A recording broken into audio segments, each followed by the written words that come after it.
It is 7 o'clock, so we will call the meeting to order. We can do roll call when you're ready, Bill. Barkle, Here. Loest, Here. Kettering, Here. Hummel, Here. Nelson, Here. Welsh, Here. Clark. Here. All right, everybody's here.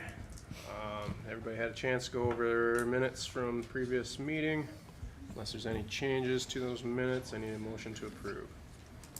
Motion to approve Loest. Second. All right, Mr. Welsh. all in favor, say aye. Aye. Opposed? All right, motion carried. Is there anything to be added to the agenda or changed? Yeah, two things. First of all, on the original agenda I sent, it said Next Gen is the presenter, it's Next Era. We updated those and reposted them, so just to let you know. And then we are gonna remove the Lake Forest plat, Shank plat, again. Okay. And then Chris, Yep. if people have comments about Article 26, the wind energy systems, will they have that chance during our discussion to address, or is that during public comment when we want to do that?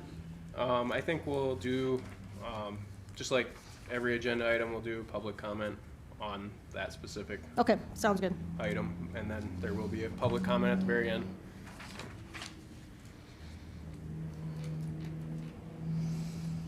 Right. Sort of approval of the amended agenda.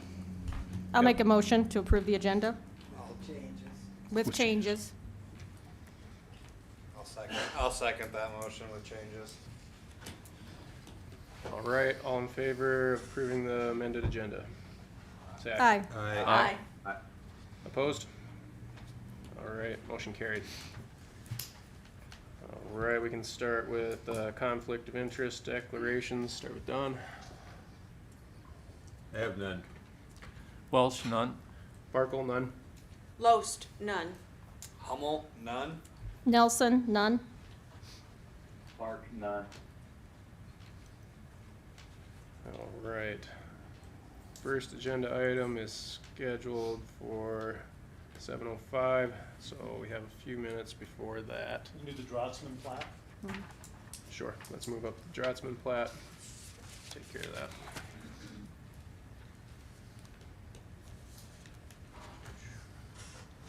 If you remember, about a month or so ago, we did a preliminary plat on this. This is where West 11th curves into Deer Boulevard. He's ready to move forward and plot all of the lots now and get moving. So nothing's changed except for they did add an easement for BY Water. They requested a little bit of an easement, so they widened the street here and here, I believe. Bill, I've had several questions. Is BY Water bringing a new line in too? I can't answer that. He went through their process and did everything they required and got approval. But I don't know if they're gonna add a new line or just tap off the existing. So this covers the entire preliminary plat. Covers the whole development, yep.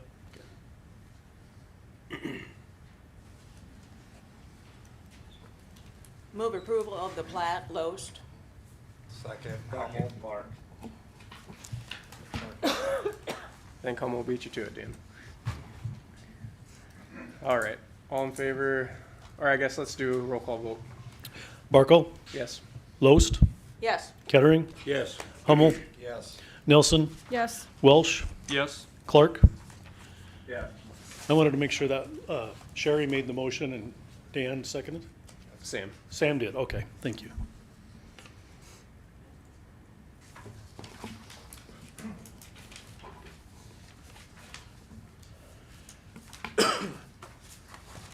Okay.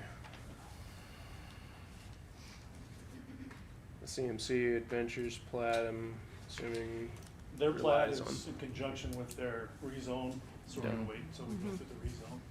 okay. So we will just wait till 7:05 for first agenda item. As a reminder, we have quite a large audience tonight. If you could please mute your cell phones, so you're not embarrassed when it goes off. Been there.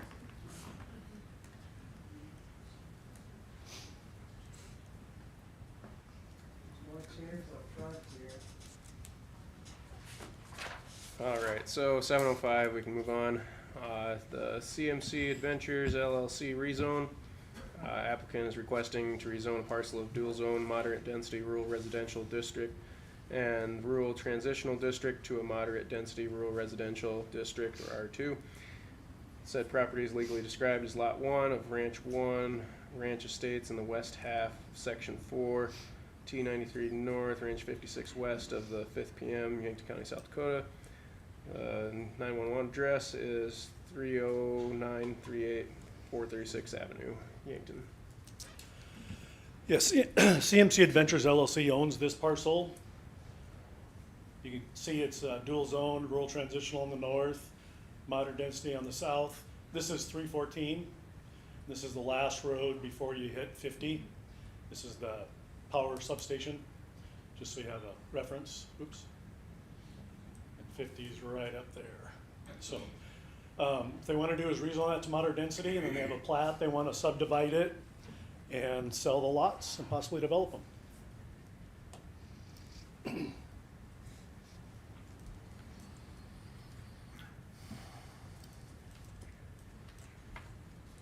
Okay, is there any representative of CMC here that you wish to say anything? Come on up to the podium, state your name.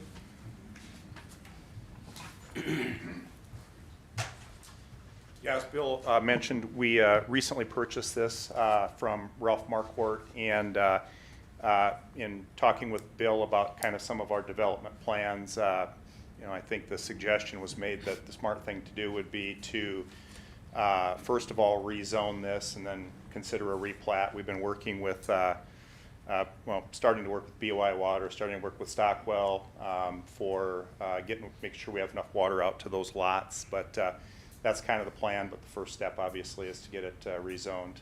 So that's why we're here. You said your name was what? Mike Bornitz.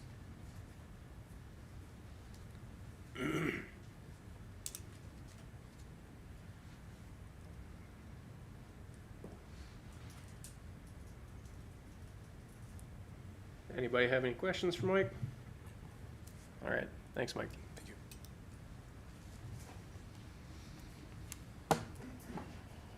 All right, is there anybody from the public that wishes to comment on this specific agenda item? Seeing none, I will close public comment and go through board discussion. If we want to go through the checklist. Let's see.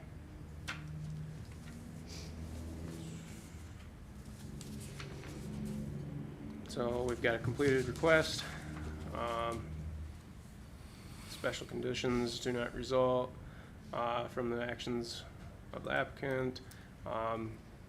Granting of this change, I don't think is going to give him any special rights. We've already got a row of R2 there, so it's really only adding just a sliver onto that, making the lot all conform to the same thing instead of being split. I guess in case anybody doesn't know, when the lines were originally drawn on the zoning map, it was kind of just arbitrarily drawn across there without regard to actual lots. So that's why we have quite a few lots that are split like this, where you've got two different zoning districts on the same lot.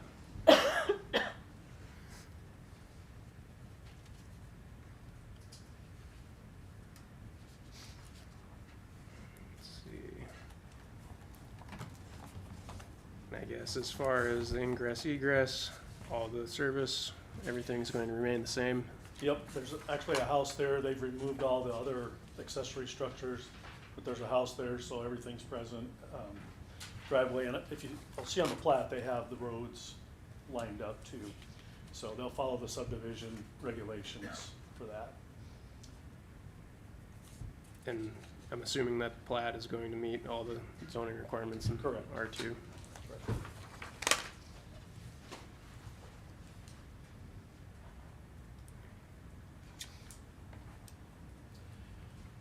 I guess to me it looks like it'd be generally compatible with the rest of the area.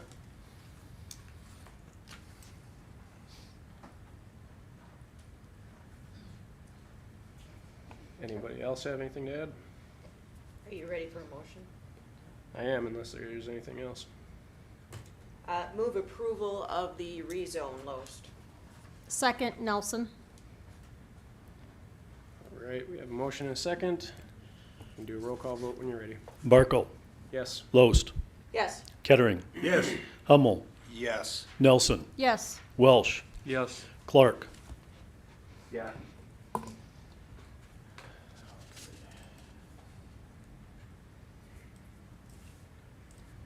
Okay. So the next agenda item, sorry, the list conditional use permit. Applicant is requesting a conditional use permit to run his electrician's business out of an accessory building in a low-density residential district per Article 6, Section 609, Article 18, Section 1805, and Article 19, Section 1905. Said property is legally described as the east half of the northwest quarter, excluding Lot A and excluding the south 80 feet of the north, 1,046 feet of the west, 150 feet in Yankton County, South Dakota. So Ryan actually has two conditional use permit applications here. I'm going to talk about both of them because they're both related, and then we'll have to address one and then the other. So lists own all of this and all of this. There's actually two separate parcels here. This parcel is separated roughly here. And so they they have an electrician business. They would like to put an oversized building here, which is the next conditional use permit, and run their electrical business out of that. So they'd have their employees come in and park there and then take the company vehicles out to do their service. But according to the legal description, this is all considered one lot. We dug into that pretty good. This one, they made them separated, but this one, apparently they didn't. So.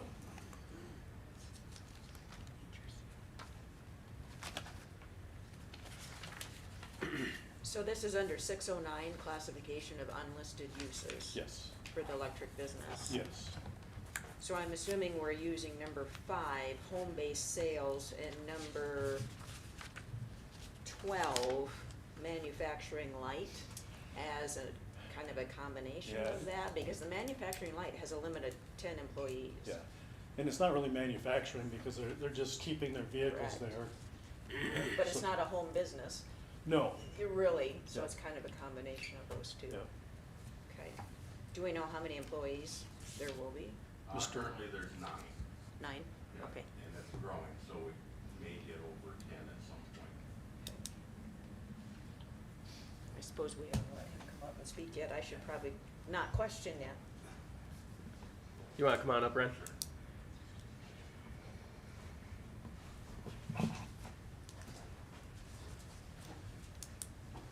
Hi, my name's Ryan List, and currently we run our electrical business out of our home, which is right across just to the north of where this land is. And we're growing, so we need a bigger building, we need more room, we got more guys coming and going. So we're looking for a place to build a building, we own the land, we thought, let's see if it's a possibility, if it's something that is allowed to do. So, and the 6,000 square foot building isn't an absolute must, we just needed to come up with a number to get started with. If the size of the building is an issue, we can adjust that. But we're hoping to locate it right in the southeast corner of that, right there, right off of 314. We currently have a driveway there that we use to get into the field. We'd use that same driveway and do it for the farming as well as for the business. So right now, your use is grandfathered. I would assume so, because Yeah. we've been doing it for From the beginning. 20-some years, so. And Bob Law's property is what, Bob a Law- quarter of a mile west? Yeah. East, I think, is it west? No, west. Bob Law is west and east of that. Yeah, Yeah. to get to his house where he's got his Corvette buildings, which are a lot bigger than 6,000 square foot. Oh, yeah. Fits right in with what's out there. Yeah, and there's, the old sewing place that's just down the road in by Herman's Loop. And we approved I think for one of your relatives, an oversized, he already had 2 large accessory structures, and we allowed him another one for his farming and accessory equipment, so it does fit in with the area.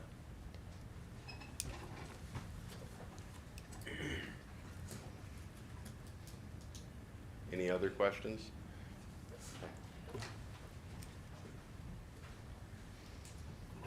So, let's see, I guess, the first conditional use permit is just to operate the business there, and the second one is for the oversized building. Correct. But I guess just, We should address the first, the using the electrical business there and go through those findings of facts and Yep. take a vote, and then go on to the next. yep.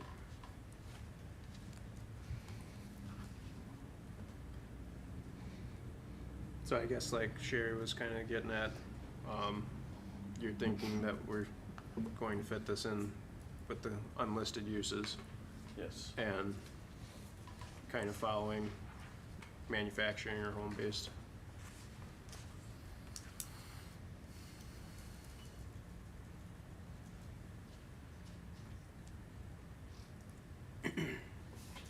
Ryan, what percentage of a day does your employees spend at this building? 5-10 minutes in the morning, 5-10 minutes at night. They come in and then they get their work trucks, come back, get their personal. Is there another use, like a warehouse or anything like that, you could consider it? I don't have that page open right now. They don't have warehouses listed, so you have accessory egg structures, which Not really. you can have a huge egg structure, but, And I believe they are gonna use part of this for ag, Okay. Correct. equipment. So- Owned by the farm. Yeah, because they farm the Yeah. land around it. so you could call it that as far as when you get to the building portion of it. Greenhouses, hobby farms, not really. So the manufactured light would be kinda similar, although you're not really making anything on site. So, but it is very similar. I'm comfortable using a combination of those 3. Okay. I agree. Do you wanna walk through before public comment or after? I guess I could open it up for public comment. On the conditional use permit we're talking about right now is just a permit basically to operate his electrician business in this new location. Is there any public comment on this?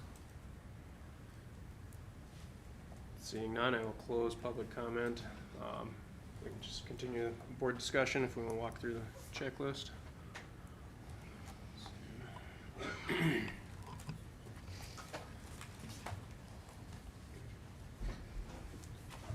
Okay, so I guess, kind of went over the ingress egress out of the same field approach they've been using, so that's not going to change anything. I'm assuming all the, utility services are gonna come out of the same area. Yes, BY water, we're not sure yet. We haven't checked that far, but we don't use much water, so we may not even have BY water. But Northwestern will come from the transformer on our place. Okay. And then as far as parking, loading areas, everything is going to be on, say, like the south side of your building, or is it going to be Probably more on the west side. west side? Yep. Okay. And it's gonna be sufficiently off the road, I'm assuming. Yeah, I think we're at least 50 feet off the road is what we're required. We may be set back a little more than that. Okay.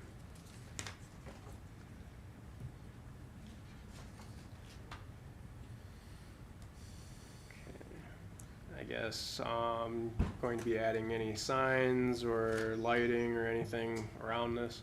Right, perimeter building on the, lighting on the building, but no major sign, maybe a sign on the building. We're not, if that's an issue or not. Okay. And then I guess as far as being compatible with the area, like Sam was, I believe it was Sam was pointing out, or Don, I guess, was pointing out, just to the west of it is pretty large buildings that are currently using construction business, and to the east of it, there's couple different farm and ag businesses. I guess as far as that goes, that corridor is kind of already in that same realm of business where you've got a large building. There's sometimes heavy use there and other times not, but it's not really a residential area as far as that goes, as far as being compatible.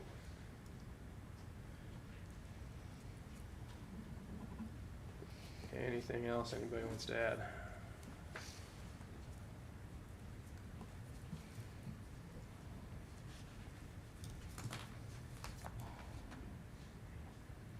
If not, I'd entertain a motion. I make a motion to approve the list conditional use permit to operate his electrical business out of the new location. Second. Right, at motion and a second. We can vote when you're ready, Bill. Barkle, Yes. Loest, Yes. Kettering, Yes. Hummel, Yes. Nelson, Yes. Welsh, Yes. Clark. All right, motion carried. So the next conditional use permit, applicant is requesting a conditional use permit for an accessory building in a low-density residential district that exceeds the maximum aggregate square foot is 4,000 square feet. Applicant wishes to build an accessory structure that is 6,000 square feet with 14-foot sidewalls per Article 6, Section 607, Article 18, Section 1805, and Article 19, 1905.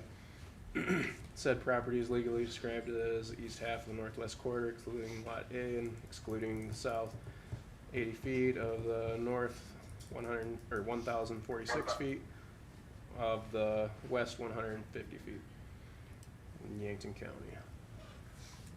So you pretty much went over all this in conjunction with the last one. Is there anything to add, Bill? No.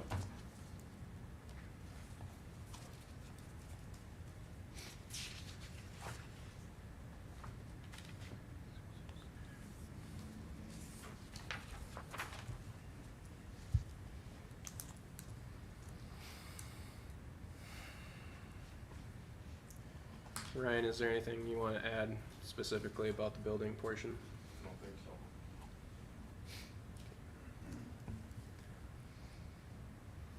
Is there anybody from the public wishes to comment on the building portion of this conditional use permit?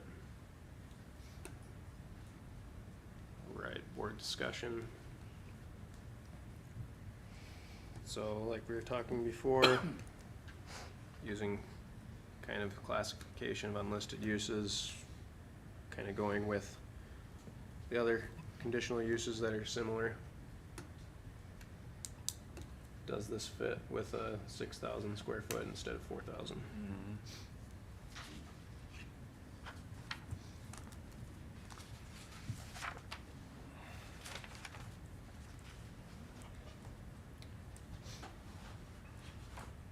I don't see any issues.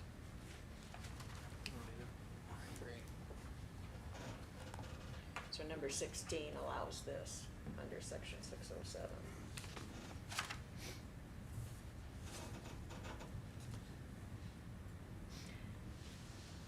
Move approval of the conditional use based on findings of fact. Second. All right, have a motion and a second. You can roll call vote when you're ready. Barkle, Yes. Loest, Yes. Kettering, Yes. Hummel, Yes. Nelson, Yes. Welsh, Yes. Clark. All right, motion carried. So our next agenda item is plats.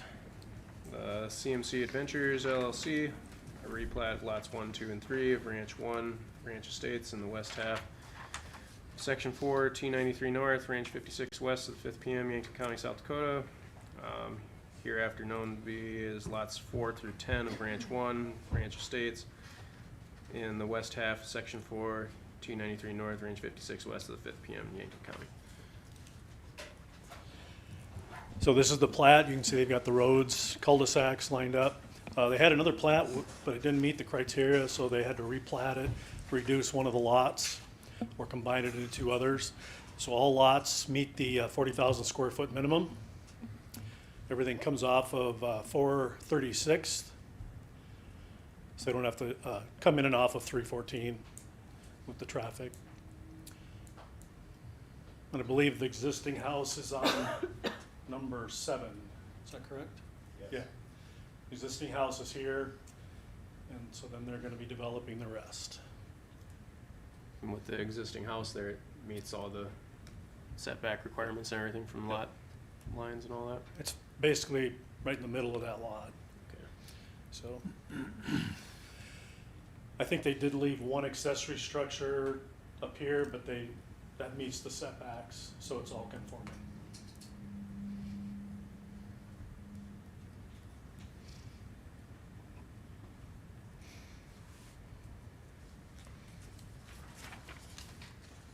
Well, unless there's any questions, I'm ready for a motion. I'll make a motion. Low second. All right, vote when you're ready, Bill. Barkle, Yes. Loest, Yes. Kettering, Yes. Hummel, Yes. Nelson, Yes. Welsh, Yes. Clark. Okay. We already took care of the Drotzman plat earlier. Schenck plat has been removed. So the next agenda item is next era's presentation. Unless you've got something, Bill, I'd turn it over to whoever wants to present, I guess.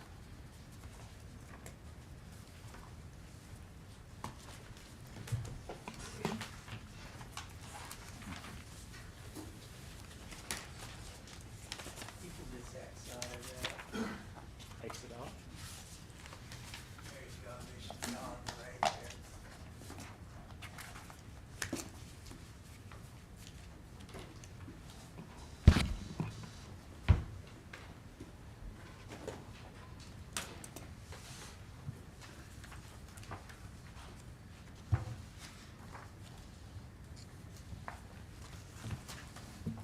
Hello, my name is Gökhan Andy. I work for NextEra Energy Resources as a project director. I live in Sioux Falls, South Dakota. We are actively working on the 248 megawatt wind project in Yankton and Turner counties. It's a great project with great benefits, but we are not here to talk about the project itself today. What we are here to talk about is the proposed changes to Article 26 of the county ordinance by the Wind Task Force. We have been closely following the Wind Task Force meetings and really appreciate the hard work. Proposing changes to the ordinance took a lot of effort over several months. We understand and respect the efforts as NextEra Energy Resources is committed to public health, safety, and welfare.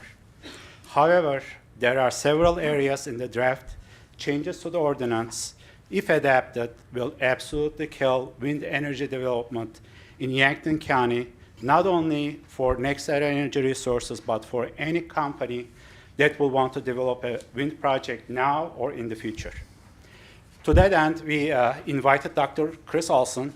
Dr. Olson is an expert in proper siting of wind projects in North America, and he has also worked in South Dakota in a number of counties, helping them develop wind ordinances just like Yankton County.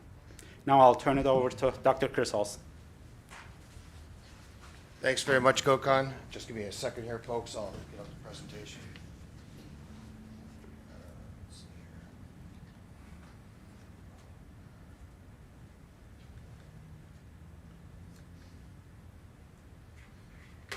There we go. So good evening, Commissioners. I guess the title of the slide just disappeared, but that's fine. So my name is Chris Olson. I've got a PhD in environmental health sciences from the Royal Military College of Canada. You're going to hear a few A's and a couple of ums and abouts tonight. I am out of the Toronto, Canada area, but I spend most of my days these days in the Midwest here in the United States, and actually working right across the U.S. on renewable energy development, proper siting, and to ensure that things go well. Just, brief qualifications. I've published over 6 peer-reviewed papers and articles in this. And as Gökhan said, I actually spent quite a bit of time a few years ago here in South Dakota, in Coddington, County, Dual County, and Grant County, during their proceedings and their hearings on setting their guidelines and their ordinances for wind turbine development for the mainly around the Crown Ridge Wind Project that NextEra developed. And so I spent quite a bit of time both in the minus 40-degree weather as well as in the 110-degree weather here in South Dakota. So as you folks know, and I recognize, so first thing, I watched all 21 hours of your wind task force meetings. And, you certainly are to be applauded in the whole task force. I know a number of you sat on that task force. But as Gokhan said, I can't support the recommendations that the task force has put forward in some instances. So again, as you folks know, when you're trying to deal with siting considerations for wind projects, you need to have issues around shadow flicker, which your current ordinance does not, and I applaud the commission for that. You need sound levels, you need distance setbacks to dwellings and property lines. So, wind turbine siting is not new. I know it's new here in the county, but you have over 1,000 turbines in South Dakota and 20-year history of wind turbines in South Dakota. There's over 70,000 turbines across the U.S. And again, many of these turbines, of course, are in areas that are quite close to residential dwellings, all right, and people's homes. So just very quickly, and again, you have in front of you a 50-some-odd page report. I apologize that I got it to you late. Happy to talk about anything that's in there, as well as we marked up the version of the LWEX ordinance that the Wind Task Force did to kind of give you some thoughts. So if we look at not just South Dakota, but if we look at other states, so some states actually have state-level siting guidelines. North Dakota, Wisconsin, New York, Illinois, Michigan, that's all done at the state level. The rules are set at the state level, and then counties deal with building permits and the like. And then, of course, in South Dakota, it's done here by the local county level, but then ultimately the projects have to be approved by the PUC, of course, up there in Pierre. And I can tell you that, what we're kind of looking at here in general is that a typical setback from a non-participating residence, something that'll work for a community and work for a wind project in combination, is give or take 1,500 feet. Now, turbines have gotten taller, right? Most of the turbines that are up around South Dakota in the last 10 years were about 500, 450, 500 feet. Now, you've got projects in this in the state that are over 650 feet tall.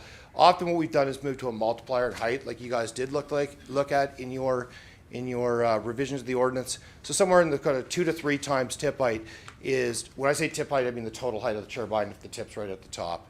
So these, and then 1.1 times tip height to non-participating property lines. I'm going to take you very briefly through why that is. So it's almost universal across the U.S. There are counties where you're going to find things like the 2-mile setback that I would not endorse that you folks have in front of you tonight. Those ordinances exist. There are no wind projects in those counties.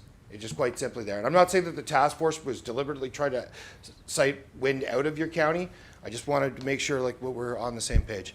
So this is what most of my day spent is on the health research on living around wind projects. There's over 20 years history now of this. 6 or 7 of those are my papers, 150 from around the world. And for the most part, what we see, whether you look at research in the U.S., Australia, Europe, Canada, sound levels of up to 45 decibels at homes, 30 hours of shadow flicker, setbacks that I just described to non-participating homes and property lines. This is what the science supports. This is also what the lived experience supports here in South Dakota. So I'm not going to go through a lot of this right now. Just suffice it to say, the largest study ever undertaken in the world that everybody refers to, whether here in the U.S. or up in Canada or in Australia, was a big study done by Health Canada back a few years ago. It's equivalent to the CDC, okay, and here in the U.S. And they studied over 1,200 people living as close as 800 feet and as far away as about 6-7 miles from turbines. They found there's no difference in people's health, their sleep quality, their quality of life, their enjoyment of property, whether they're close by the turbines or they're further away. So we know that we can, if you're under the 45 decibel sound or 50 decibel sound limit and the like. So when I look to South Dakota, if I look at, for example, the Crown Ridge project, I look at the other projects in the last 5 or 6 years or so that the PUC has approved. All of those projects were approved at a 45 decibel, what we call a 10-minute LEQ, so a 45 decibel average over a course of 10 minutes. They can't exceed that for non-participating homes. I do not recommend a property line sound level. For the most part, you're going to be protecting corn. Right? So yeah, and I recognize that people have the right to do what they want on their property. If you were to enact that, I would recommend no more than 50 decibels at a non-participating property line that already has a dwelling on it or a house on it. That's pretty much the standard across U.S. here in South Dakota that we've seen. This ensures everybody gets a good night's sleep for the 25, 30 years. Projects are up and running, no adverse health effects. I know in the draft ordinance that you folks have got a kind of a placeholder for low frequency noise and infrasound. And I could spend 3-4 hours just talking to you about low frequency noise and infrasound. Suffice it to say, if I can get the cursor here to move here. All right, I can't. Either way, so the sound that we hear, so while I'm talking, you folks are all listening and everything else, that kind of ranges from about 150 to sort of 8,000 hertz on the frequency side. For example, if you hit middle C on the piano, that middle C key, that's about 280 hertz, the frequency. Most of the sound emitted from turbines is in the audible range. So, it kind of in that around 1,000 hertz is the loudest sort of frequency from a wind turbine. But no question about it, they do emit low frequency noise, that 20 to 200 hertz. That's the bass sound. If you guys are all driving home in your car and you want to put the bass on real loud, that's low frequency noise. And then infrasound, you have to be so high on the infrasound scale that you can hear it or feel it. When you're driving along in the car and you put the window down a little bit, but there's that imbalance in the windows, you get that, that's actually infrasound at extremely high levels. We're surrounded by infrasound all the time. The fan's going on here right now. I'm exposed right now. You're all exposed to about the same amount of infrasound from the heating system and the fans as you would be living 1,500 feet back from a wind turbine. So yes, these things are emitted, but if you keep it that 45 decibel sound limit at non-participating homes, it protects for the infrasound and low frequency noise as well. All right, I seem to have decided to freeze up the computer here. There we go. Shadow flicker. Again, I don't disagree with everything that your wind task force put together, and shadow flicker was a good one. I would leave the wording almost exactly as it is, except I think you've got the word receptor in there. I would just change that to residents. But yeah, no more than 30 hours a year. Candidly, as turbines do get bigger, I think the ones that NextEra is looking at are probably 500 feet. But this is an ordinance not for NextEra. This is for your whole county. Who knows if another company's going to come in and propose a 600, well actually, your 600 foot, you put a cap at 600 foot on there. I don't have a big problem with that. I mean, there are turbines that are much larger now. But regardless, as you get to 600 feet or so, you may have some homes that are going to be over 30 hours when you model it. They can shut them off and curtail it above that. So that's, again, keeping within the state stuff that we see and everything else. The big one I know is the setbacks, right? So again, 45 decibels at homes, 30 hours of shadow flicker, setbacks. So there's two types of setbacks, of course, as you folks are aware of. One is for public safety, and that's things like ice throw. So there's a misconception that, ice can get thrown off. The ice does form on blades. It's in that kind of 32 to 36, 38 degree temperature where it's really moist out. You get icing on the wires, you get icing on it can build up in the blades. The turbines these days are actually designed to shut themselves off if there is a buildup of ice on the blades, because they actually they vibrate the blades. Not good for the machines, they shut themselves down. But between the icing and the shutdown of the turbine, there can be some ice thrown. It's thrown within the tip height, again, of the turbines. Okay, so where do we get this 1.1 times tip height? It comes from things like ice throw, falls within the tip height. You can get a little tiny pieces of ice, maybe flown a little bit further, but any of the ice that could actually hurt somebody is going to be within tip height.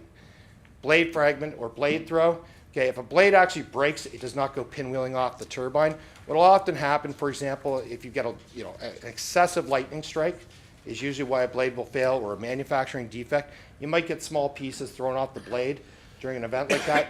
Again, any of the pieces that are large enough to hurt somebody or hit a car and strike a car and cause any damage are within tip height of the turbines. The smaller pieces than that may get blown around in 55 mile an hour winds when this is happening, simply they're too small if you get struck. And tower collapse, if towers fall, they fall within tip height. So that 1.1 times tip height that you've heard me refer to, I know that you guys discussed this quite a bit in the wind task force. This is the GE manual that says here's what we recommend. It's the same thing that, again, all the states that I put up there in front of you, what the PUC here in South Dakota has approved. It's 1.1 times tip height of the 110% to non-participating property lines, to roadways, to electrical utilities, to everything else. And that ensures that if something bad happens from the turbine, it stays on the participating property, like the land of the participating landowner. It does not then leave and go onto the neighboring property. That's what you need for protection of public health, or public safety. Anything beyond that is excessive, not necessarily needed. But that said, there are jurisdictions that have a 1.5 times tip height. If you go beyond kind of that 1.5 times tip height or 1,000 feet to a non-participating property line, that's when you get yourself into trouble where, again, you just can't build projects anywhere in the county, whether it's yours or everybody else's. So very quickly, in that report, I've given you Coddington, Grant, and dual county ordinances. I know that you discussed some of that stuff in the Wind Task Force as well. Gave you your existing ordinance, what the Wind Task Force recommended, and kind of where we're at there. I'm going to just quickly wrap this up because we have a couple more things to talk to you about. But essentially, at the end of the day, I would not recommend any setback to participating property lines. It's not needed, right? It just, you've got participating land. There's no need to put a participating land setback for that. Everything else I've already gone through with you. I'd say for if you want to put something in for participating residents, 1,000 feet or 1.5 times tip height, non-participating 1,500 or 3 times tip height. What the 1.1 for basically everything else. The other one too, you've got a municipal boundaries one in there. I certainly agree with that. I know you want to be able to expand the municipal boundary, come to the municipal boundary. Again, if you look at the ordinances across South Dakota, pretty much anywhere else, it's a 1 mile setback, 5,280 feet. So I would recommend that you change that to 5,280. And we're going to have, Jill's going to come up and talk to you about the environmental side of lakes. I'm going to say from a health side, if you look at the Coddington one, which I think you did, it's Coddington or Dual. Now, I'm sorry, I've got to mix up. One of the two actually put, setbacks of 3 miles, 2 miles, 1 miles around lake districts for recreational use. So I was down by the Lewis and Clark Lake there today. There's a good example of a lake where, obviously it's very important to the community, something you want to set back from. If you wanted to go a mile or something from that lake, I understand. But if you're going to all streams, ditches, the like, you're going to unnecessarily burden a project where you're just not going to be able to build in the county. Jill's going to talk to you more about that. So ultimately, what you've got in the report, we also we're not focused on the small WECs. I know you guys did that as well. We did a red line for you guys that you should have in front of you too, with all of that kind of information, what we recommend. I've already talked to you about that.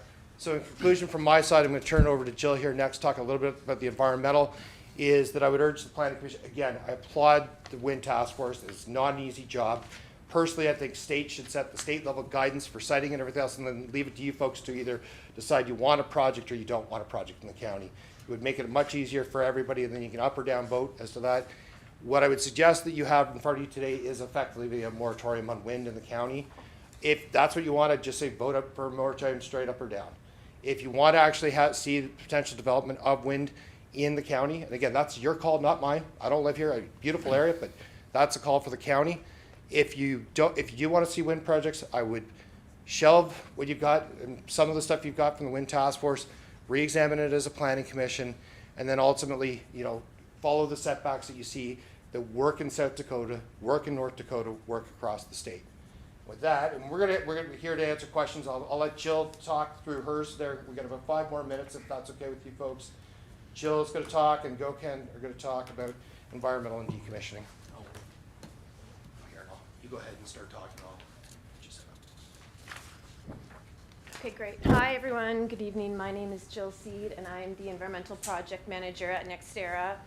And I have 2 items to discuss with the Commission tonight related to the proposed ordinances. The first one here, as you can see on the screen, is related to water resources and the proposed ordinance to require a 1 mile setback to lakes, rivers, and streams. And so my first question that I would pose to everyone is, what are the definitions that you all think for lakes, rivers, and streams? And that may seem arbitrary, but as you know, USGS has their own definition of what a lake, stream, and river is, as does US Fish and Wildlife and the Army Corps of Engineers. And so I guess I was hoping for a little bit more clarity of what that would be. So, for example, is an agricultural stock pond that's very large considered a lake? The second thing I wanted to point out is that water resources are important to protect, and the legislation that's currently in place at the state and federal level does a really good job at requiring many steps and a lot of research to actually get a permit to develop. And the South Dakota Public Utilities Commission, as well as the South Dakota Department of Agricultural and Natural Resources, every level, and sometimes at the federal level as well, related to Army Corps of Engineers, has very specified measures that you have to follow to protect water resources. And so I included just a few items at the bottom. Some of, for example, in the event during development, unlikely event, that any type of subsurface water potential impacts would occur, the Yankton County Drainage Ordinance is in place and requires a soil erosion and sediment control plan. In addition, at the state level, a SWIP is required as well as an SPCC plan. So again, I think I would pose it to the Commission to perhaps not enforce a very stringent and prohibitive 1 mile setback, but just a generalized statement that says that facility setbacks to lakes, rivers, and streams be in accordance with all local, state, and federal regulations and requirements. Because as I said, that's a tall order and a lot of studies and requirements and protection that needs to be in place. Pardon me. The second item I'd like to discuss tonight is with regards to item D here, that the task force proposed related to endangered species, wetlands, and migration analysis. And again, as Chris mentioned, there's nothing necessarily wrong with this language except for the fact that this language is already included in the state and federal regulations for permitting requirements in South Dakota. And so there's no issues, of course, with submitting any types of reports the county would like to see. I guess the language at the end is kind of generalized again, and with generalized language that's not very defined. I know from legal recourse you can kind of get into a back and forth on what is a wildlife movement corridor, for example. How does Fish and Wildlife interpret that? How does Yankton County interpret that? How does the PUC interpret that? And so what we would propose here is, again, as appropriate, conduct these studies of the wildlife and the flora and the fauna that occur, and be sure that we are adhering to the state requirements as well as the federal requirements when a federal nexus is involved. An example would be to get a permit passed through the South Dakota PUC. We actually are required to do 2 years of avian use surveys before we can even apply for a permit. So we go to the site and we spend 2 years of doing an inventory of site-specific conditions and a classification of all wildlife species we see and plant species that we see. And so it's a long time, and with that results and what we find on site, we then go to the regulatory agencies and coordinate with them on what makes the most sense. And so I feel like we do a really good job, and the state regulations support that study that needs to happen. And that will be it for my 2 slides. I'll turn it over to Gokhan. Couple quick recommendations on decommissioning and financial resources. Again, I'd like to applaud the Wind Task Force for the hard work. We believe the decommissioning section, for the most part, looks great. We just have 2 concerns with the decommissioning part. As a responsible developer, of course, we are gonna, when we are decommissioning the farm, we are gonna remove the turbines. And in all the states we have worked in, Dual County, Lincoln County, Cottington County, Yankton, when we look at the ordinances, the typical depth is, for the foundation is up to 4 feet. So we recommend changing it to 4 feet. And the reason is the till depth is 1 foot for deep rooting crops. So there is really no need to go any deeper to return it back to agricultural use. So we will go down to 4 feet, which has been the standard and in South Dakota in the counties we have worked in. So we recommend revising the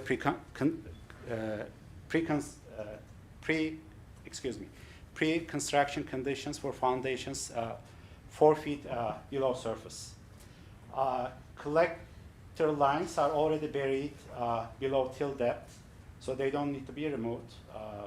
And regarding access roads, gates, and fences, we have an obligation to the farmer. If they want them removed, we'll remove them. But it's our opinion that it doesn't need to be in the ordinance. It should be up to the farmer. Regarding financial resources, we recommend the following language. The decommissioning cost estimate will be guaranteed with a performance bond, either as or in combination with a surety bond, irrevocable letter of credit, or a parent guarantee has to cover 100% of the estimated decommissioning cost at the beginning of the construction phase. And the reason being, let me give you an example. You know, when we buy a new truck, F-150, say it's 50 grand, we don't put aside, 50 grand in case something happens to the truck. We buy insurance, we pay insurance, so, if something happens, we have insurance to cover for it. So, I mean, it doesn't make business sense to put cash aside that we can't touch it, we can't use it and the county can't use it, but, an insurance or surety bond or a performance bond it's already paid for by NextEra Energy or, a developer. It's in the county's name, and if something happened to NextEra, it's available for the county to remove, the turbines in the facilities. Again, thank you very much for listening. We are here the rest of the night to answer any questions. Thank you.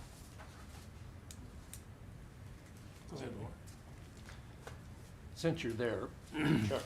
I'll start with you. On decommissioning, do you remember the 2008 financial meltdown in the United States? Well, there was a banking crisis. And what took place was that many large, well-known financial houses, one would be Lehman Brothers, were in the business of insuring mortgage loans. And they were operating their day-to-day operations on borrowed money. Now, this is one of the biggest financial houses in the United States. And when the financial crisis reached a climax, they went out to borrow money for the next day's operation, and they offered to sell bonds in exchange for the cash. There was no bid. No bid. And as a result, Lehman Brothers went out of business. Because it doesn't matter if you're running a mom and pop operation, grocery store, or if you're running a huge bank. When you're out of cash, you're out of business. Now, at the time, the United States of America, especially the Federal Reserve and the Treasury Department, believed that sophisticated people in the financial industry wouldn't drive their own business into the ditch, but they did. Therefore, we are not confident, or I'm not confident, that a surety bond, an irrevocable letter of credit, or a parent guarantee are the same as cash in the bank. And that's why we wrote that provision in the way that we did. So what's your feeling on that? I hear you, so that's our recommendation, but, I hear understand. your concerns. Okay, thank you. I think you were talking also about the decommissioning plan as far as removing items down to 4 feet and Yes. so forth and so on. If I'm not mistaken, and maybe somebody can help me with this, but I believe that there's an exception in the ordinance as written such that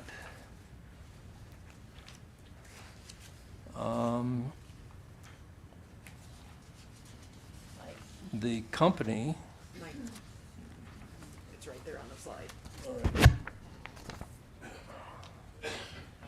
The plan shall specify the procedure by which the applicant or its successor will remove all above-ground structures, including equipment, fencing, roads, foundations, turbines, transformers, overhead cables, buildings, and foundations down to 4 feet below grade to restore the area to its pre-construction condition. Removal of access roads, gates, and fences will be at the discretion of the landowner. In other words, they can say you can leave it. Yes. Any agreement to a lesser depth than 4 feet shall be filed as a permanent encumbrance against the legally described parcels for which the waiver is granted. In other words, the company, and today it's NextEra, whoever the company is at that time, can make an agreement under the proposed ordinance and decommissioning. They can make an agreement with the landowner to leave all of it on the ground and below ground. So we're not prescribing what must happen, but the landowner must realize that if they make that agreement with the company, that removal to a lesser depth shall be filed as a permanent encumbrance against the legally described parcel. In other words, that agreement will be in perpetuity. So that's all I have for you. Thanks, Sherry. For Jill Seed, I have a question. You said that your company would do 2 years of surveys on endangered species, wetlands, and migration analysis. Have those 2-year surveys already been done? Are you talking for Swan Lake specifically? Yes. Well, Swan Lake specifically was an M&A project we acquired from Orion Wind. Right. And Orion did some avian use surveys. So we inherited their data, but we are continuing to do our own surveys. So what was the date of those surveys that were done by Orion? Oh gosh, that's a good question. I would have to check. Pardon me, I believe the last data set that we got from Orion was in 2001. They skipped a year for some reason. 2001. I'm sorry, 2021. 2021, Yes. okay. There was a year that they missed. And so we looked at their data, but we're doing our own work. We will do the avian use surveys to determine eagles move around, birds move around, nests are built, and it's important to maintain a constant schedule and flow to see what's on site. So we have started doing the avian use surveys and the nest surveys for Swan Lake. And Orion did not do any bat work, so we're starting the bat work and the cultural work also. All right. So in the case that you are the applicant, will you be able to submit an inventory of any existing endangered wildlife, flora, fauna, species, biologically sensitive areas, and meet all South Dakota Department of Agriculture and Natural Resources and South Dakota Game Fish and Parks requirements, and represent that to be your own work? Yes. Okay, good. What's the proposed start date for construction on the Swan Lake project? I believe the COD is 2027, so that's when that we anticipate the construction operation date would actually start. And so I believe typically it's 9 months before that is when construction starts. Okay, thank you. For Dr. Olson. Chris, please. Chris. First of all, my hat's off. If you were able to get through 21 hours of Wind Task Force meeting. I did, sir. Without your over 2.5 days. without your eyeballs fogging over, you're my hero. I couldn't do it. I did read through your entire document, all 52 pages. Then my hats are off to you, sir. All right. So, in the beginning of your report, you state that the United States continues to see exponential growth in the installation of wind turbines across the country. Yeah, that's right. We Abso- certainly agree with that. Absolutely. Same appears to be true for Ontario, Canada, where your home of residence is located. Actually, so in Ontario, Canada, what happened there was we went through a very large expansion from about 2009 till about 2016. We had a change of government. They put a pause on wind projects and solar and everything else, and actually then just recently they've announced they're going to head back in and lots more wind and solar.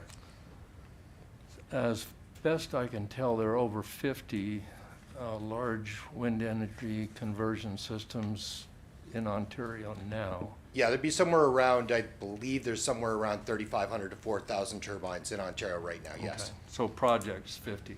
Yeah, that makes sense. I think you're obviously very well versed, and for the audience, I want to make it clear that you're very sincere in your statements, and I don't take that away from you at all. My question is, do well-meaning scientists sometimes make mistakes? They do, but what I point out to you is we have now 20, so if I was here talking to you about 15 years ago, 16 years ago, there'd be a handful of papers. There were about 5 or 6 papers of studies done around the world. We now have over 150 studies, and whether those studies were done in Canada, whether they're done here in the US, whether they're done in Australia or Europe, the findings are remarkably similar across all those studies. So if you look at, for example, the PUC here in South Dakota, I attended a number of hearings there. The PUC has had both scientists that would tell you, and to support what I've told you, what I've told the PUC on the road, they've also had scientists that came to tell you the opposite, where you should have 30, 35 decibels, be set back 2 kilometers, a bunch of other stuff. And the PUC, just like the New York Public Services Commission, just like the North Dakota PSC, when all of this has happened over the last 5, 6 years, and all of these hearings and thousands of hours of hearings have all come to the same conclusion. The weight of the scientific evidence supports what I've got in front of you there. I can certainly give you the list of people who disagree with me. It's a shorter list, but there are people that are out there with credentials that will tell you that I'm wrong. I would appreciate that. I'll give you my email address at the 100%. end of the meeting. Yeah, Okay. and I can send you the papers too. And I have to say, honestly, that agreement across the board concerned me. Because in my own history, I've found that in research and development projects, there's always disagreement. So where I'd kind of lead you to, for example, like I said, 15 years ago, 20 years ago, even here, I'll tell you, your Yankton County ordinance is written right now for sound is wrong. It is out of date. It says 60 decibels at the property line. No way would I support that. Right. I think you should revise that. There are other counties, for example, that I won't work in if developers want to do up to. Illinois, for example, used to have several counties that have a 55 decibel sound limit. I'm not working for anybody. Once you get above 50, that's where we start getting into problems with sleepless nights. We get into some issues around other issues. And so you do have to have a noise limit. It has to be the right noise limit. And again, when you have that, like 20 years, so tobacco, back in the old days where, Surgeon General said, tobacco is great, smoke as much as you can, this is all fantastic, 900 doctors recommend Marlboro, and all that. And now what you see is that the science is now completely aligned, that you've got a 1 in 2 chance of not just getting, but dying of lung cancer if you smoke a pack a day for 40 years. Right. So where we're at is similar now in turbines. If I was here 15 years ago, I tell you, we think we're got there. The other thing you have is you have 20-year history here in South Dakota with 1,000 turbines and 100,000 plus people living around the turbines in your state. And we do not see widespread concern, widespread issues around those things. Certainly you have had blade failures in the state. You've had a fire. You've had tower collapse. And all of those setbacks that I'm describing to you tonight that are, again, right across the board, if you look at most of the states, where they have state level siting, they work. Right. I'll add to your Marlboro DDT. The scientists that developed that received the Nobel Prize in 1945. And thalidomide was first marketed in 1957 in West Germany. It was to be used for anxiety, trouble sleeping, morning sickness, and so forth. The total number of infants affected by thalidomide use during pregnancy is estimated at 10,000, of whom about 40% died around the time of birth. Yeah, sure. Let me add, I'll finish. Let me add diazinon. I didn't know this until I looked it up, because I'm a gardener, and I hadn't been gardening for a long time, and I went out to see if I could find some diazinon. Well, it turns out it's been taken off the market. And it's been outlawed in the US in 2004. Now, I started gardening in about 1975, so that took them 30 years to figure that out. 30 years. There are other chemicals that are used by gardeners that have turned out to be lethal. And so I guess my concern is, it seems to me like an abundance of caution would be in order, knowing those facts, that scientists can be wrong. Let me go back to your, Can I address go that ahead. part first? So I'm a toxicologist by trade. Okay, so when I went to school, I was dealing with arsenic and gold mining and this. Right. I've worked in oil and gas for the last 25 years. I specialize in air quality, emissions, protection of public health and safety, as well as now renewable energy. Every one of those things that you described, that's a dose-response relationship. Okay, so Right. as you say, thalidomide was perfectly. As a 50-year-old male, I can take as much thalidomide as I want. I'm fine. What happened was they did an off-the-label, not recommended use for women who were pregnant for an anti-nausea drug. And it was actually Canadian scientists 2 years in that figured out that's what was going on. And absolutely, that's wrong. Just as I described to you with wind projects, back 20, 25 years ago, when we first started putting them up in North America here, I can take you to counties where, mostly in Illinois area, where we put turbines 1,000 feet from everybody's home. We put 5 of them on the east, we put 5 of them on the west. They'd have 1,000 hours of shadow flicker a year. The sound level was 55 to 60 decibels. Absolutely not. And then once the research continued to go, and as like the thalidomide, as all of the different ones you're describing, we took the I'm sorry, the name's escaping me, but the one we took off the market for gardeners, it's because we had alternative products that, but still the risk from exposure to that for anybody just using it for everyday gardening use was fine. It was more for the commercial gardeners and that who were exposed to a lot more. So all of these things, what I'd say to you is there's 20 years of experience now, there's 20 years of science. You have 70,000 turbines, sir, across the US, using, for the most part, the guidelines we're talking about. We do not, when you look at the Lawrence Berkeley National Laboratory, okay, that does the work for DOE here in the US, the independent lab that's doing it, again, the findings here in the US, the findings in Australia, they're all remarkably consistent, and that's what leads us to this is the right level. If you were to go to something lower, like the 35 decibels you have in your ordinance right now, that's fine. You're just not gonna have a project. If that's the way that this county feels, then that's up to the county to decide. What it says, you do not need to do that to protect public health. Since you brought it up, in those cases where there were, 5 wind turbines on one side and 5 on the other, and the people in between had health problems. So they didn't have health problems. It was more of a nuisance annoyance issue. I So see. it wasn't a health challenge. So those people didn't get sick. So what it was, as you can imagine, so 30 hours of shadow flicker. Should you have any shadow flicker in your house? There's the ways you evade. The thing is, with any type of energy project, there are going to be some unwanted nuisance type issues. Those people, I think, were subjected to far too much shadow flicker. The noise when they're sitting in the yard having a beer, it wasn't making them sick. But if you're having a beer on your deck, and, an evening like tonight, it's so nice out there. Do you really want that much loudness? The 45 decibel at your house, that is, if I was to stop talking right now, this room's now louder than 45 decibels, just with the fans. Right. So that's a noise that we're doing so you can still enjoy your property. I spend all my time outdoors. If I'm not on an airplane flying around or in a meeting like this with you folks, I like being outdoors. I appreciate that people want to still enjoy their property while allowing for land use next door.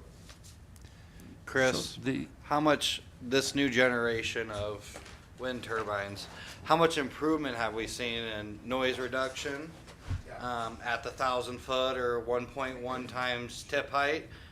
I mean, versus projects 15 years ago, has it been 30% better, or is it, where are we at? So I'm going to tell you it's mixed. Here's the thing with it.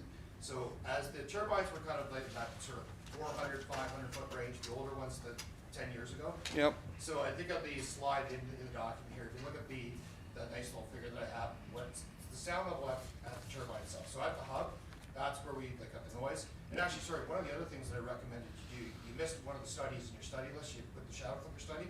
Absolutely, you get a noise study done as well, the noise modeling study, so they prove to you that this is the case. But to your question, as turbines got bigger, some of the manufacturers, they got louder. So it used to be about 105, 106, 107 decibels at the turbine. Okay. We model what's that gonna be then towards a home. You've gotta be, give or take, at least 1,500 feet back to get to that 45 decibels, okay? And then what you do, it's that combination. So let's say you went to 1,500 feet or 3 times step by, and you have to be less than 45 decibels. And if you're not, because of multiple turbines, you gotta move them further back. Now, do they get louder? Some of the companies, as you got taller turbines, these 600, 700 foot turbines, they're blade engineers. What makes the noise is the blades as you walk around. And the blade engineers realize, okay, we're getting taller, they can't just keep getting louder because you're never gonna be able to place them in a community to get to those sound limits. So they actually improved them, even though they got a lot bigger, they improved the technology of the blades, and they actually now still are about 105, 104, so as quiet and sometimes quieter than the older models. That said, there's some manufacturers, as they got bigger, they just said, well, to hell with it, and they're now 110 decibels. The good news about requiring a sound report for any project is that you'll know, so a couple things. One, you'll know that they're saying, their engineers are saying, this is what the maximum sound level is gonna be. We worked on a task force, I think we released that report 2 years ago. There is now an American National Standards Institute standard, or an ANSI standard for how one does modeling. And that's all based on tens of thousands of hours of monitoring and matching them up with the model. The other thing you can consider in order to, feel more comfortable, there are, now when the PUC puts conditions, like you folks can on your CUPs here, right? Not SUPs, CUPs. So when you put conditions on your CUP, you could put a condition that says, we need post-construction noise monitoring to prove to us that when Chris says 45 is fine, you said it'll be less than 45 at this house, that it's going to be less than 45. So there's a number of things that you can do, and you could write that into your ordinance. Some counties have it right in their ordinance. Some states, like New York State, require you to do post-construction monitoring on every project. But so just because they're getting higher, doesn't necessarily mean they're getting louder. The other thing too, if you look at some of the viewscape stuff that I know that you guys wrestled with as a wind task force, what I'll tell you right now, whether you're a mile back, whether you're a half mile back, or whether you're 2 miles back from a turbine, if that thing's on the horizon, it's on the horizon. There's no distance back from somebody's home. If you don't like the turbines, I don't care if you're 2 miles or 5 miles back, you got 5 in there. Most people say, yep, that's great. You'll hear people say, oh, these are beautiful. I'm not gonna be the guy to tell you that. But then if you don't like them, and we know that give or take, we see when you look at the research, when you look at the survey, there's gonna be at least 10% of people living around those turbines that do not wanna look at them.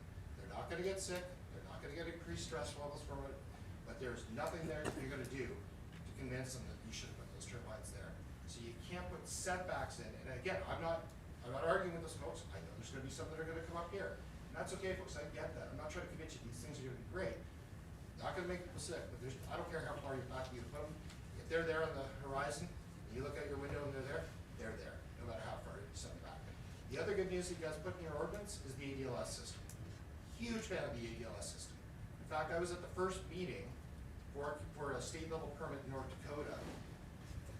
Commissioner Fedorchuk in North Dakota was the one who actually brought in the legislation that all projects will have ADLS on them. She started that for the entire country. Up until that point, you had companies resisting. The technology was new. Now, as far as I'm concerned, every single project, every county should have it in their ordinance. Every single project should have it, because then it's not lit up like Christmas at night here. And that's something that sure, people don't want to see, right? You guys got dark night sky when you're out in the country here. That ADLS system, I think, is a great thing that you should have in your ordinance. And anybody who's good, there's no reason the FAA would deny that in this area of the world, so you shouldn't be going through. So there's a lot of good things that your task force do too, so don't want to be all naysayer. In your 21 hours of listening, you may have missed one item. I know that your primary concern is sound, flicker, and appearance. That's what you spoke of in your report. Yeah, low frequency noise. Right, and low frequency, right. In our facility setback requirements, lead-in. It says, large wind energy conversion systems shall be located no closer than the following regulations prescribe.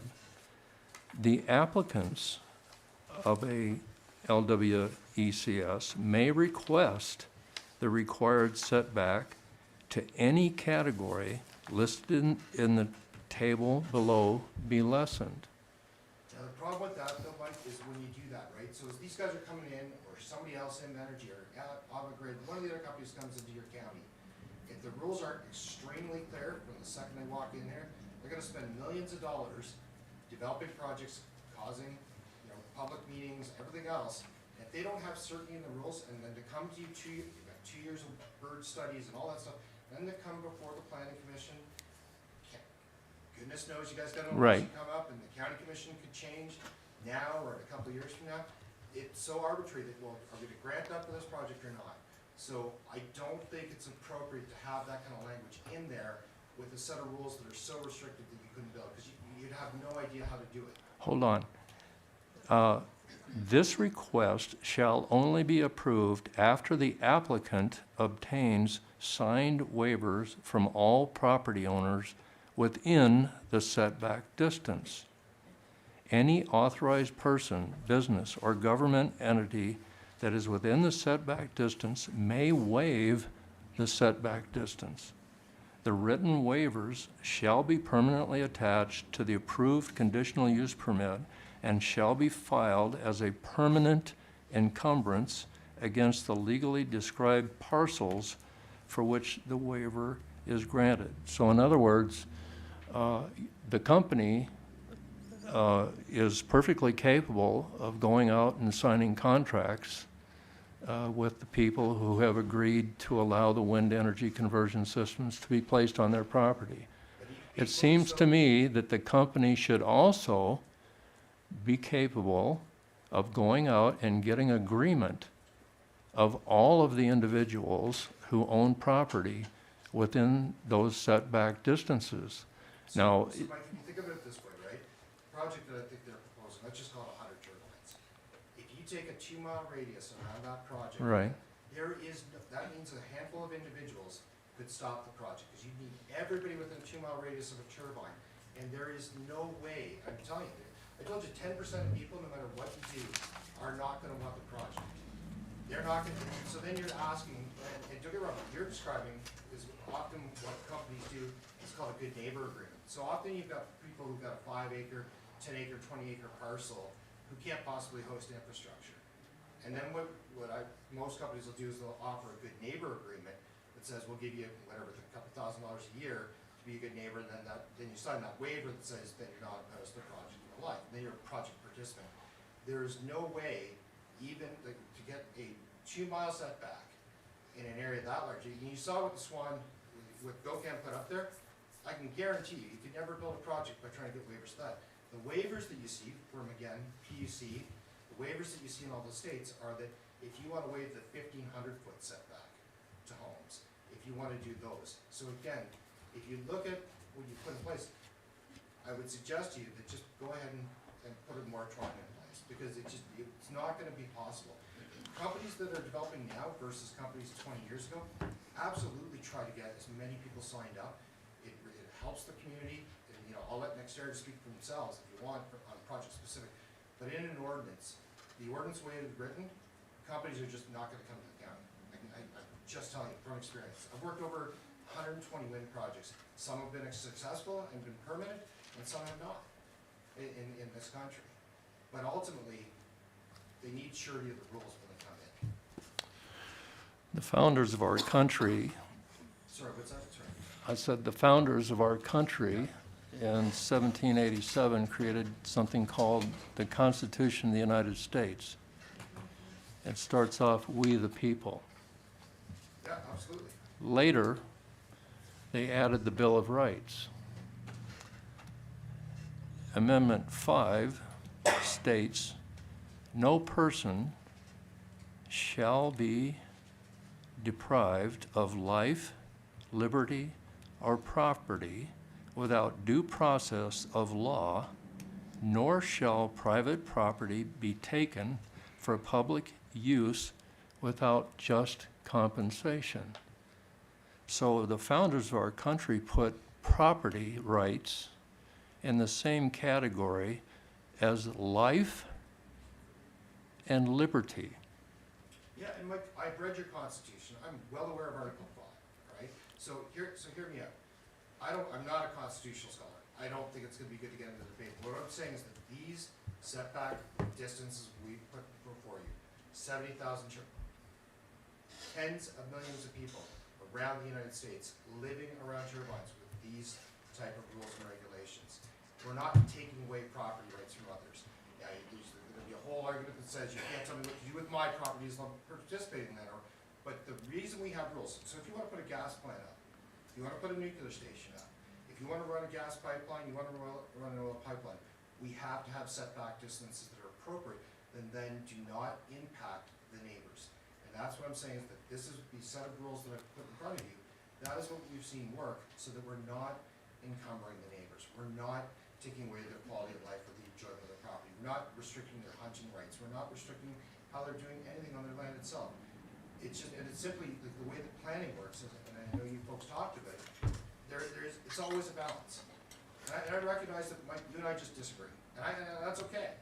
And then, all I'm saying is that, these are the rules that have been put in place, these are the rules that the state has more or less approved in the last 5 or 6 projects. These are projects where, other folks in South Dakota are living harmoniously with the project next door. And many of those projects, there are good neighbor agreements, even if they're not hosting these.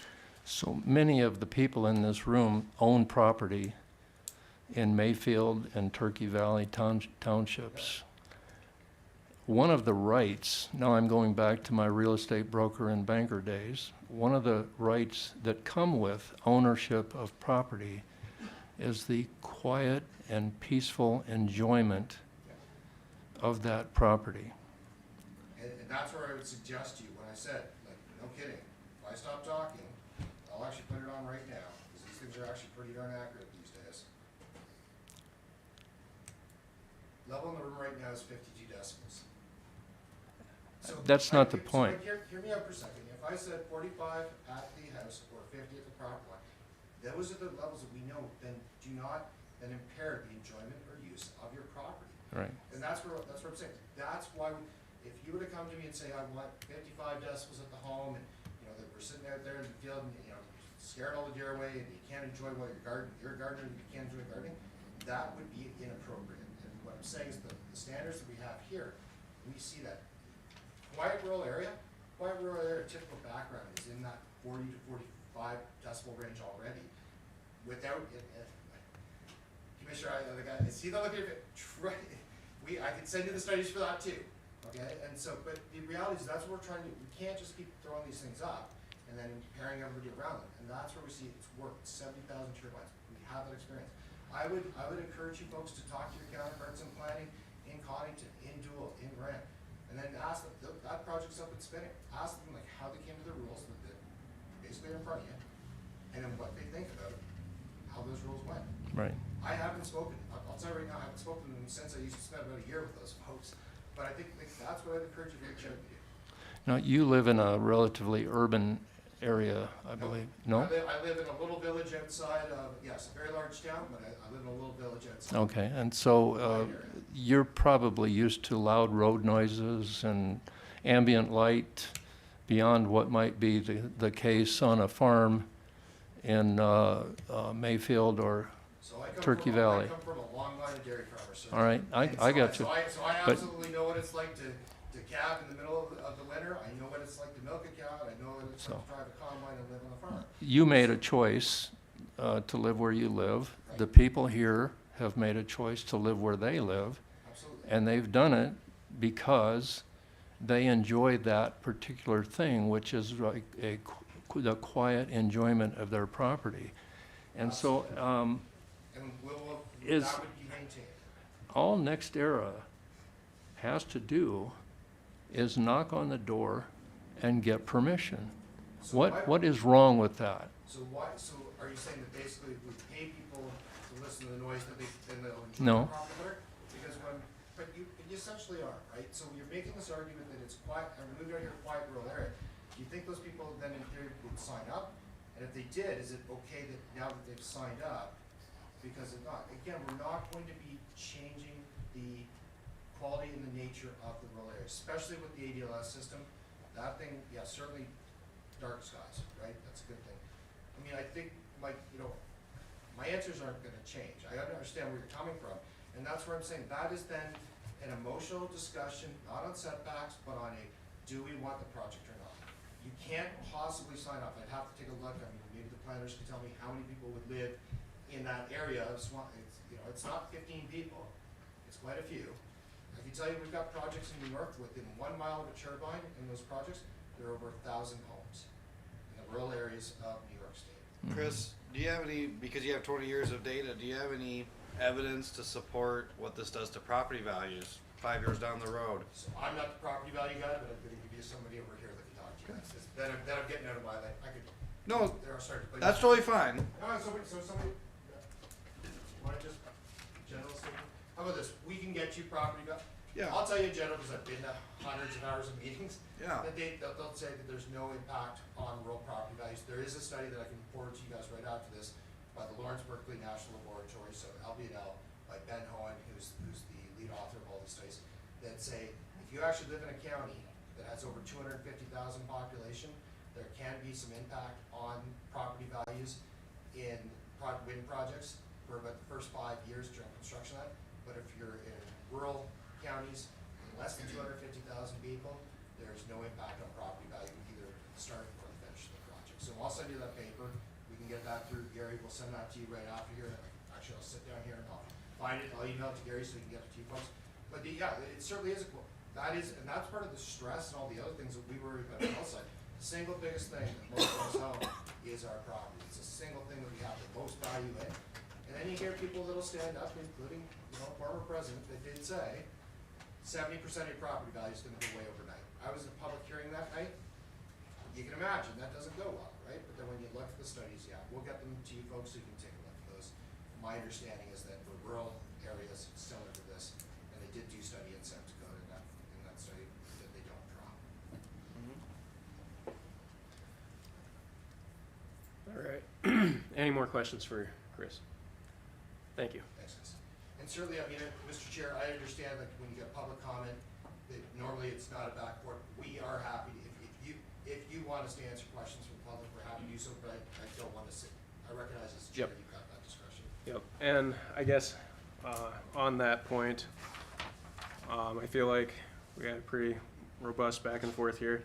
We're not tonight specifically talking about NextEra's project only. Any project they may want to do in the future would be affected by what we do tonight or in future meetings concerning the wind ordinance, but we are primarily talking about the wind ordinance and not specifically NextEra's project. They're not up for discussion tonight as far as what they're planning on doing or any of that, just concerning our zoning ordinance that we're considering adopting or changing. With that being said, I would open it up to public comment if there's something specific that you want to address the NextEra presentation about our zoning ordinance. Come on up to the podium and state your name for the record, please. Yeah, and I guess in respect of everybody's time, we're going to try and keep this brief. So if we could keep public comment to 2 minutes each. Holler at me when I run out of time. You got it. Got it? Yep. Okay. I'm Roger Holfer. I used to live by Pearson Store. We own still a quarter around there plus an 80. What makes me mad is this project has been in the works for 30 years. We've been getting checks for Enron days and for all these other windmills. Some of these meetings that have come, what I call them, okay, it's just to scare old women. I've been driving the truck for over 35 years. I've hauled windmill equipment for 25 years from Oregon, Washington, Illinois, Texas, Wyoming, Montana. And I drive to one of the biggest areas of wind towers there are, and I stop and I ask the people, I said, have you guys had any health problems? No. I said, have you had any problems with horses' hooves, which I've seen articles that the hooves on the horses grow crooked? No, they laugh at me. They've never heard of it, and that's horse country in Oklahoma and Kansas. But all it is has been a bunch of scare widows. Their husband signed up for it, and it makes me mad there's no truth being spoken. And we haven't even touched the taxes that'll go to these school districts. Viber, Hurley, Irene, Wakanda. It's a tremendous amount. And the revenue that'll come into the county, Yankton County doesn't even have half the roads paved anymore because they run out of money. This is a very good project, and it's a very project we need for time. And I didn't like the way some of the questions were set. In 2008, all the insurance companies, all the policies were covered. The government bailed them out. And if you go back 100 years to Morgan Stanley, private individuals, where the Morgan silver dollar come from, they bailed out the U.S. government. We have no idea what's going to happen, but they are going by what the PUC says, and they're following that law. And that's all you can say that for them to do. Thank you. Anybody else from the public wish to comment on the next era presentation? Got one coming up here.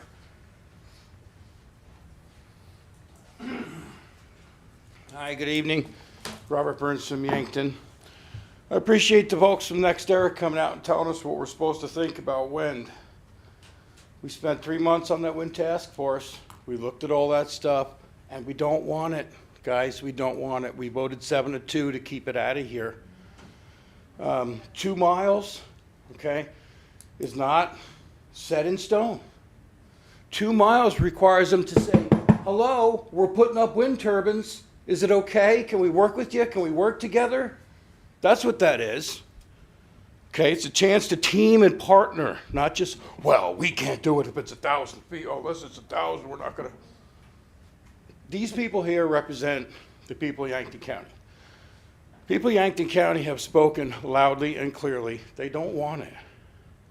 7-2 against, all together, and we heard it here for 3 months. Setbacks we were hearing from people were 5 miles, 10 miles, as far as I can see. So when you come here telling us, well, this is what Joe Schmo does and this is what Harry Schmo does, it doesn't interest us. Okay, so I think that's what I wanted to get across. The board represents the people, Yankton County, and it's 99.9. There's going to be lots of people that come up here and say they support it, but 9 times out of 10 they're getting a check. Okay, we differentiated in the zoning between participants and non-participants. Okay, I think it's good the way it is. Thanks.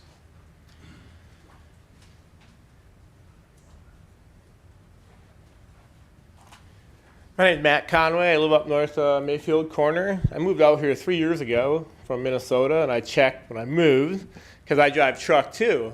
And I talked to a lot of people, and they don't like wind towers. What they do like, up in North Dakota, not to get off topic, I never heard anybody complain about the oil fields except for a little bit more traffic. They were pretty happy with legitimate money. 2 weekends ago, you guys are good. I got to give you credit. We come by a big wind farm they put up down Belleville, Kansas. So we stopped in there. So let's have a listen. I want to hear for myself. And I hear, and then we did some digging into the county fight. The people had to sue their county commissioner because they were coming in and talking to them under the table without letting anybody know. The cat's out of the bag. They come in, they promise money for the schools. You can go find story after story. You do digging. They come in, hey, let's have a picnic for the little kids. Oh, so cute. And then, oh. It's our tax dollars. I thought this was done with, and then the buffoons out in Washington have to fund all this nonsense again. It's not reliable. I agree with the gentleman here, just ban them. And we don't have to fight about it. We go home and have a cold beer, a cup of coffee, or whatever you want. Thank you. Thanks.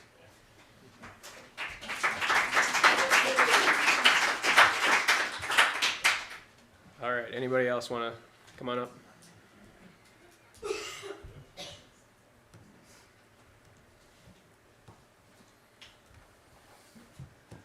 First of all, I want to thank, my name is Ralph Marquardt, and I support wind energy, and I want to kind of address my thing to your board, you the folks. I was to a meeting in regarding wind energy, and there was a bunch of naysayers, just like we've observed a couple of them. I personally am for it, and the reason I'm for it, I used to use a semi-loaded diesel fuel every day in my trucking business. And I understand energy. And here's the question I got for these people. What happens when we start having blackouts here versus on the East Coast or the West Coast? I've had people tell me, oh, we don't get to use this energy, it goes somewhere else. Guess what?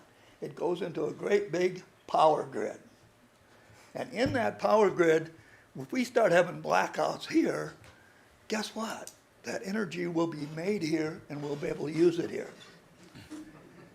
And if you think the people out there, they need the energy today, and do you think those people are going to worry about us when we have the blackouts? And you say, don't worry about it, we got all these power dams here, which are very nice water dams. And guess what? Somebody had the foresight to think of that about 60 years ago. That's when I was a kid, because I remember them when they came in.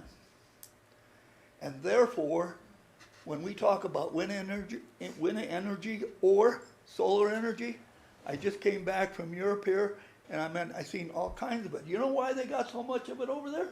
It's because they need it. If they didn't need it, they wouldn't have it. Now, we don't need it here, but we got neighbors living here, and we got neighbors living on the West Coast that need it, because I'm sure these guys aren't putting this in and not doing something with the power. Would we assume that to be correct? Let's look ahead, and let's look at our fellow neighbors, because we all are neighbors. And I support it. And the people that don't support it, my personal comment is, instead of worrying about the wind power, go home and plant trees, because we're going to need something to keep our houses warm when we don't have energy. And really think about it. For that, my 2 minutes are up, but thank you for your time. My closing statement is, get the facts and make the decision. Because some people are going around, I was at this meeting, and I said, please tell me the facts. I sat for an hour and a half listening to them, and then the guy that they had as their guest speaker came up and said, I had a dream. He was dreaming this was going to happen. Then they came up and they took the mic away from me.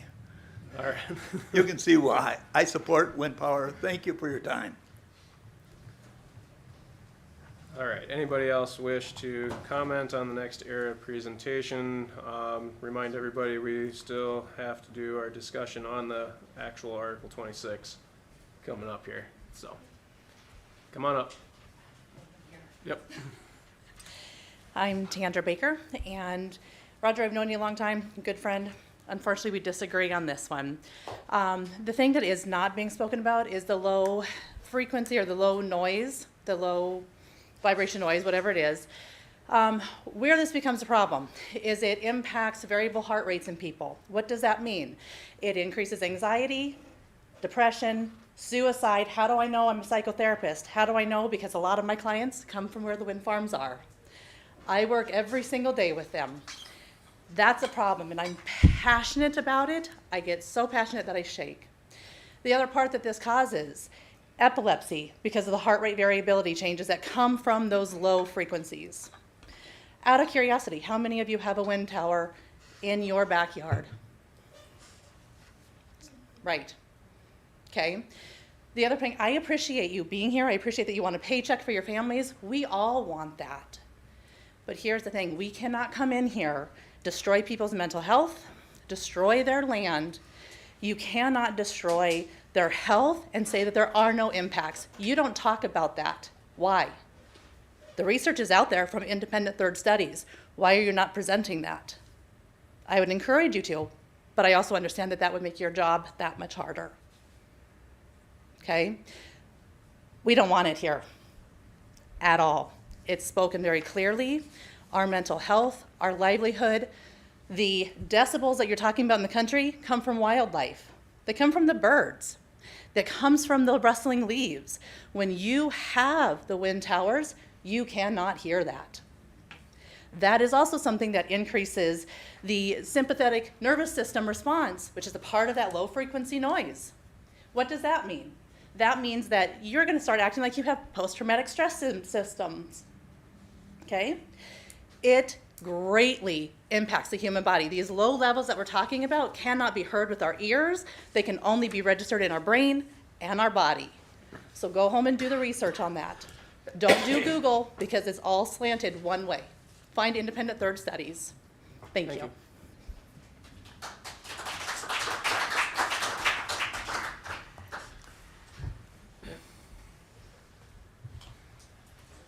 My name is Jackie Mayo.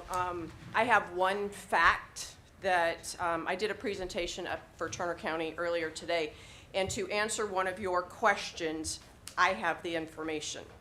An article from the Berkeley Lab on the National Association of Realtors website, dated December 7th, 2023, states that they have found, on average, homes that are located within 1 mile of commercial wind turbine experience approximately an 11% decline in value relative to homes located 3 to 5 miles away.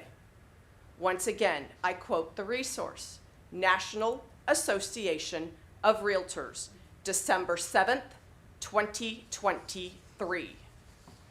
Mr. Chair, come on, so just very quickly, Mr. Chair, I actually just emailed Gary the exact study you're talking about, ma'am.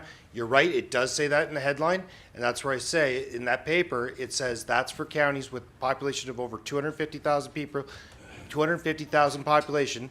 That study says for the rural populations of anybody in a county less than 250,000, there is no change.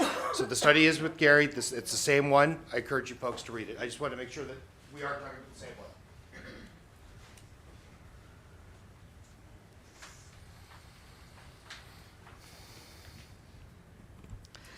My name is Lori Sletton. Our family lives in the bullseye point of the proposed Swan Lake Wind Project. Our family's homesteaded near Center Point. For 6 generations, our families have invested in stewarding land and livestock here in Yankton County. My great-grandfather, DeLoss Butler Gurney, brought the nursery to this town. The best way we can continue that stewardship is to ask for you to ban the parasitic industrial WEX. We are very concerned that placing the CWEX in close proximity to our homes, our livestock, and our crop ground will cause irreversible harm in many ways.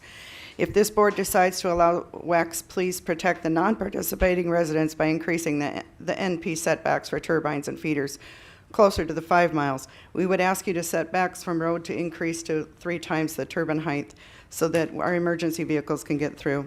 20 years ago, Rodney and I were excited about wind energy, and then a REA manager told us how the WEX actually raised our electrical prices, damaged the environment, and made the power grid more fragile. He taught us how the WEC companies act as parasites off the American taxpayer and cost the building and the maintaining and decommissioning of the WECs comes from the expense of the taxpayer through tax credits and now through the green energy certificates. He explained that WECs seldom operate in full capacity, so they only produce a token amount of electricity that qualifies the owners for the government programs and helps them make millions. Putting WECs in close proximity to the farms is a risky new thing. In Japan, cattle near the wind farms had swollen joints and they had unsound legs, so they had to be sold at a loss.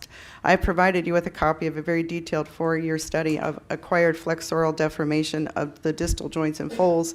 The colts lived near the turbines for the first year, and the vibrations kept the tendons in the back of the leg constantly under tension, and that actually caused the tendon to shrink, and as it did, the hooves curved under. If we allow the industrial WEX to be installed next to our farms, it's very possible that we will see similar damage to hooves or joints in our animals. Even if only 10% of our herds were affected, it would be devastating to the livestock industry here.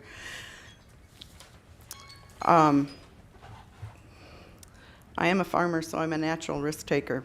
But right now, people that don't live here are asking us to take all the risk, and they're planning to take all the profits. So we're asking you to hold up what the task force did, because they did a great job and we're very thorough. and please ban the WEC systems, all of them, not just this one, any of them in this part of the state, and protect the people that actually live here for quite a few generations. Thanks. All right, I believe the gentleman in front here has been waiting.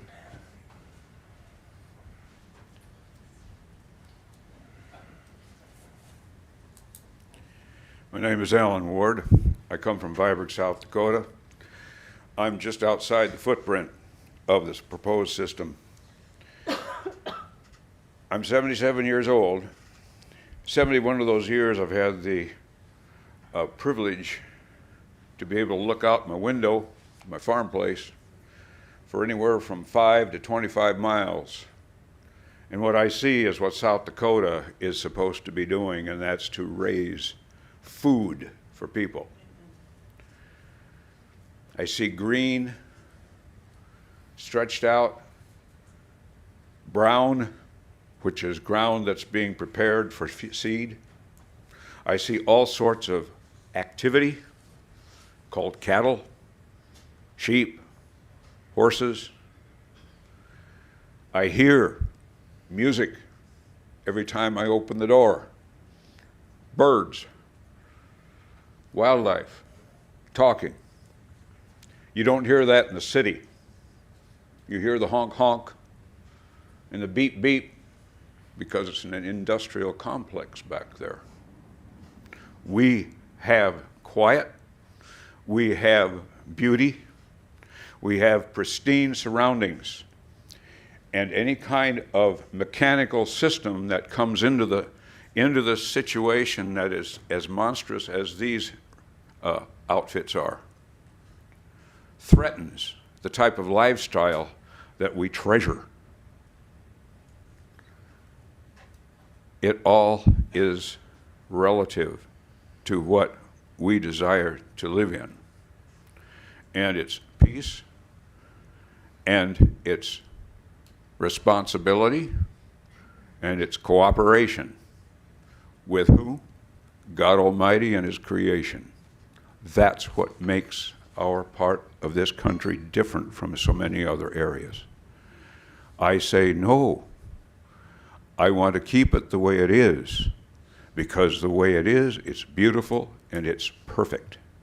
It's been God-made, and as a farmer, I consider it very much my responsibility to maintain it in that manner.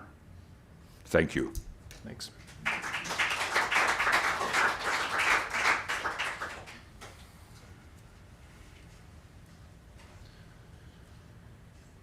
Good evening. My name is Terry Clark, and I have addressed the task force on many occasions and listened to many people that are sitting here today address the task force about many of the different, so many different issues that these commercial wind energy projects bring up. One thing that hasn't gotten much talked about that I'd like to address today is actually the nature of these commercial projects. I'm a little surprised it hasn't come up very much because it seems so obvious to me. These are industrial developments akin to oil refineries. I lived not right next to one, but in an area where there were oil refineries. There was a paper making factory. Industrial zoning is for a purpose. I looked at our comprehensive plan for Yankton County and the process that was done to review that, and there is actually no industrial zoning in Yankton County. And I think there's a very good reason that it's that way. I also read the introduction where they were talking about one of the goals was to preserve the ag land. And there was a concern about rural residential kind of creeping in and taking over the ag land. I see the same thing happening with these wind farms. They say they don't take up much space, but really, I'm kind of combining two things here now. The sheer size of these things, the infrastructure that's needed to support them, the electrical lines, the roads, the sorry, I meant to have this written down, so I'm just going off the top of my head. Definitely industrial in nature. I really don't see how anybody thought that this would be compatible with ag land. It is not.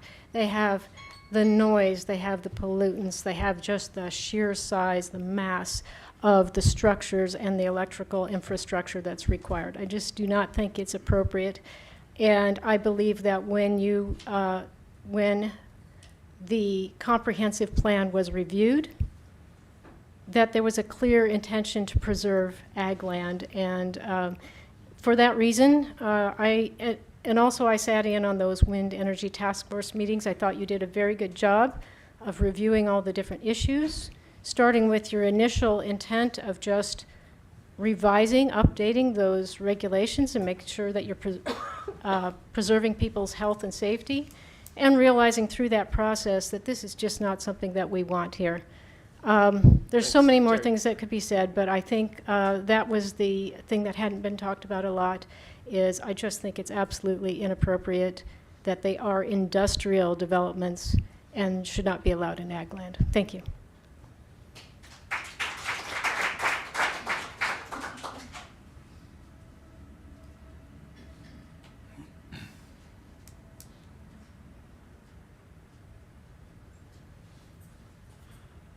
Hello, I'm Rodney Slutton. I live on the north county line of Yankton County.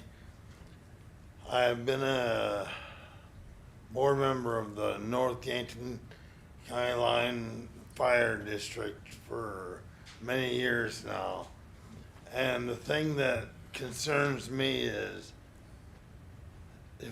you see on the web and everything, all these pictures of the wind turbines on fire. Well, if they're 600 foot in the air and they get light on fire when they're rotating is when they have the problem. Well, that means the wind's blowing.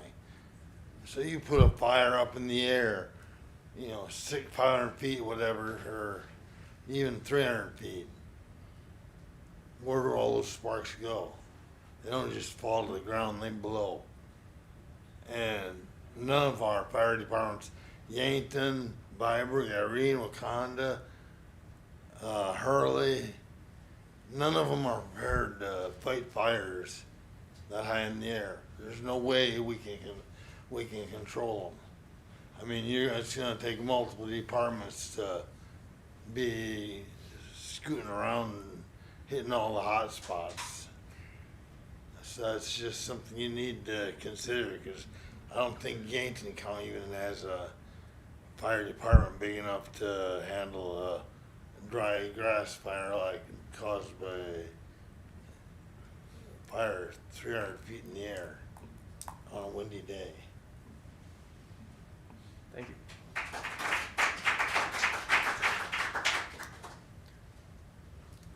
Mr. Chair, did you want me to talk about fires and that, or just?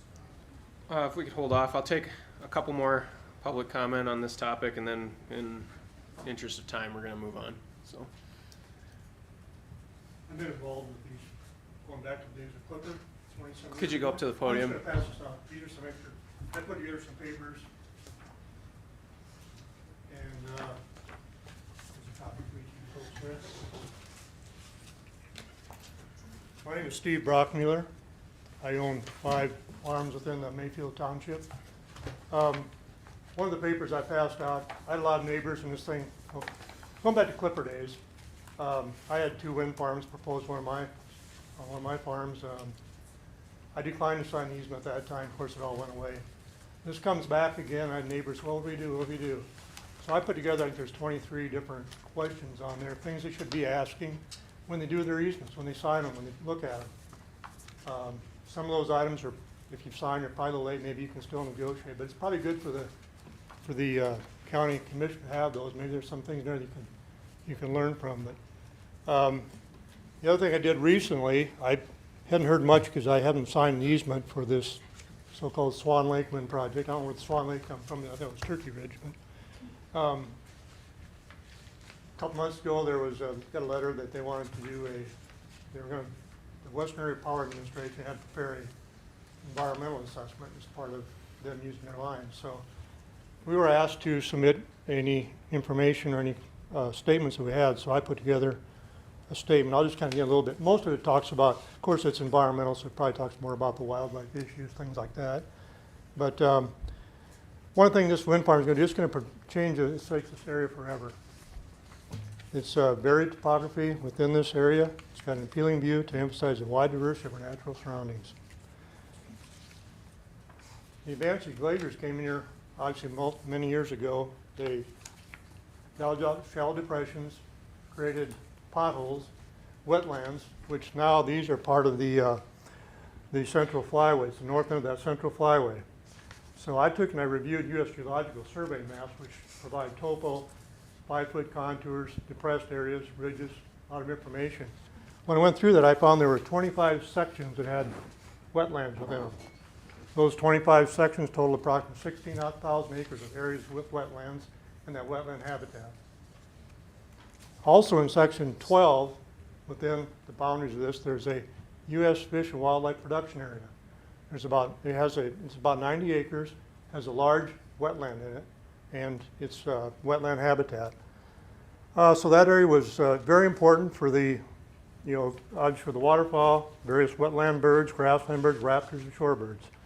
The area serves as an important area for waterfowl to gather during the spring and fall migration. A large number of waterfowl in this area has encouraged raptors to inhabit there as they prey upon the migrating and nesting waterfowls. Steve, could we make this a little bit brief? We're already over the time limit, so. Okay, well, I'll just summarize here very quickly. I won't get into it. I'll just talk. The wetlands have been extremely important to waterfowl and stopovers during the spring and fall migration. Hard to imagine how this migration continued through a maze of towers. Like, I don't know what they said, 92 towers? How this can continue. I think the migration may suffer, obviously going to suffer. The wetlands may still be there, but the migration, I think, is going to go away. With that, I'll end. There's other items in here I noted, environmental, but I'll just end with that. So, thank you. Thank you. By the way, I think the task force did a tremendous job. I watched the videos. Great job. Thanks, Steve. Okay, I'm going to take one more public comment here before I close it, and I'm going to give Chris a chance to address the fire concern, because he had something to input on that. And then we're going to move on to the Article 26 discussion, going through the actual language of the ordinance. So, is there any other public comment? One more. Seeing none, I'll close public comment. Chris, if you would like to respond to the fire concern real quick. Yeah, just very quickly, Mr. Chair. Fires are very rare in turbines, but they do happen. If you want to see what happens with how a fire department responds to a wind turbine fire, I encourage you to, if you Google Iowa wind farm fire, there's one just in the fall there where a turbine caught fire. They're very rare. You'll get a handful across the 70,000 in the U.S. When they do catch fire, the fire departments first thing is, before the companies go into construction, they meet with the local fire chiefs. They meet with the entire, and I recognize a lot of this is volunteer firefighters out here. You meet with the fire department. They come out, they get trained as, here's what the turbines look like, here are the access roads and that. They're not asked to fight the fires. The fires do burn themselves out, and they're asked to fight any kind of ground fire that it does occur. They don't get swept, like a long ways away. But yeah, certainly there are spot fires that happen. The fire department's asked to control those, put them out, and simply like the handful of fires that we do see that occur every year in the U.S., we don't see widespread damage because the local fire department's so good at just putting them out. They usually have yearly refreshers. But that, again, is a project-specific thing, and I would encourage you that, for example, if you did have a project coming before you, that you put a condition in there that they meet and have an emergency response plan and meet with the local fire chief and the EMS people, but they, yeah, definitely not asked to fight the fire. Thank you. I got one question for the board. How many people have signed up for the wind towers? I have no idea, and I guess we're not actually talking about any specific wind project. Like I said before, we're talking about the wind ordinance, basically changing the rules of what our wind ordinance would be and what they would have to follow going forward in the future. And currently, Yankton County does have an ordinance dealing with wind towers, and it's been in effect for 20-some years, and we're just talking about changing that now and updating it. So yeah, we're not talking about a specific project as far as permitting NextEra or anybody else to come in at this moment. They may come forward in the future, but yeah, we're just talking about the ordinance itself tonight.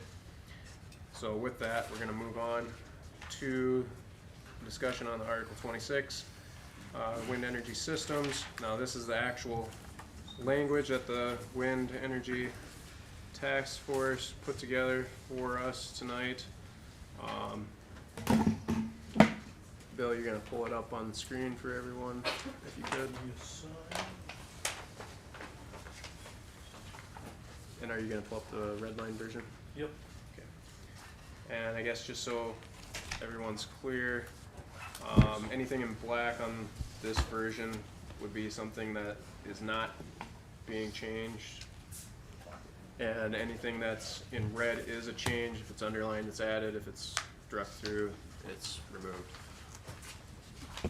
So, I guess, Bill, did you want to kind of lead us through it, or I guess, Mike, were you the head of the task force, or? I wasn't. Actually, I really admired the way you handled yourself in the task force. If you would like to lead us through this, I think that would be great. Well, let's just talk about how we approached it. So, at the end of 2023, Yankton County did not have a solar article in our ordinance. So we went through, had a task force, and wrote a solar ordinance, which is now part of our ordinance because it was adopted. So we felt it wise to make the wind article look similar to what the solar article did, so that so when you opened our ordinance, there wasn't this hodgepodge. So we felt it probably in the best interest to just strike everything we have right now and start new. But we begged and borrowed from our current ordinance, and then looked at other ordinance in our state and some in other states too. We tried to find like counties, as we stated before, Coddington, Lincoln, Turner, Clay, Bon Homme, and there was a couple, Grant I think was in there, where there are current wind towers, so we could see what they did, what worked, what didn't work, and then took public comment on that. So that is one reason that the entire thing is being stricken, and there's all red language after all that striking. Now, I did want to comment on the definitions. The task force chose not to go through definitions because we felt that was kind of an administrative task to do at the end of what we were going to adopt. So we've got this language, now what definitions do we need to make sure fit with that language? I have given each of the task force members, Bill was kind enough to print out some suggestions for changing those, but I don't think it's probably wise to go through those tonight, because what is proposed from the task force may be changed. So I'd sure hate to spend a great deal of time going through definitions and then realize we didn't need to spend all the time going through those specific definitions. When we went through our discussion, I kind of told the task force at the beginning, the biggest thing that we would always go back to over and over, and we did, was setbacks.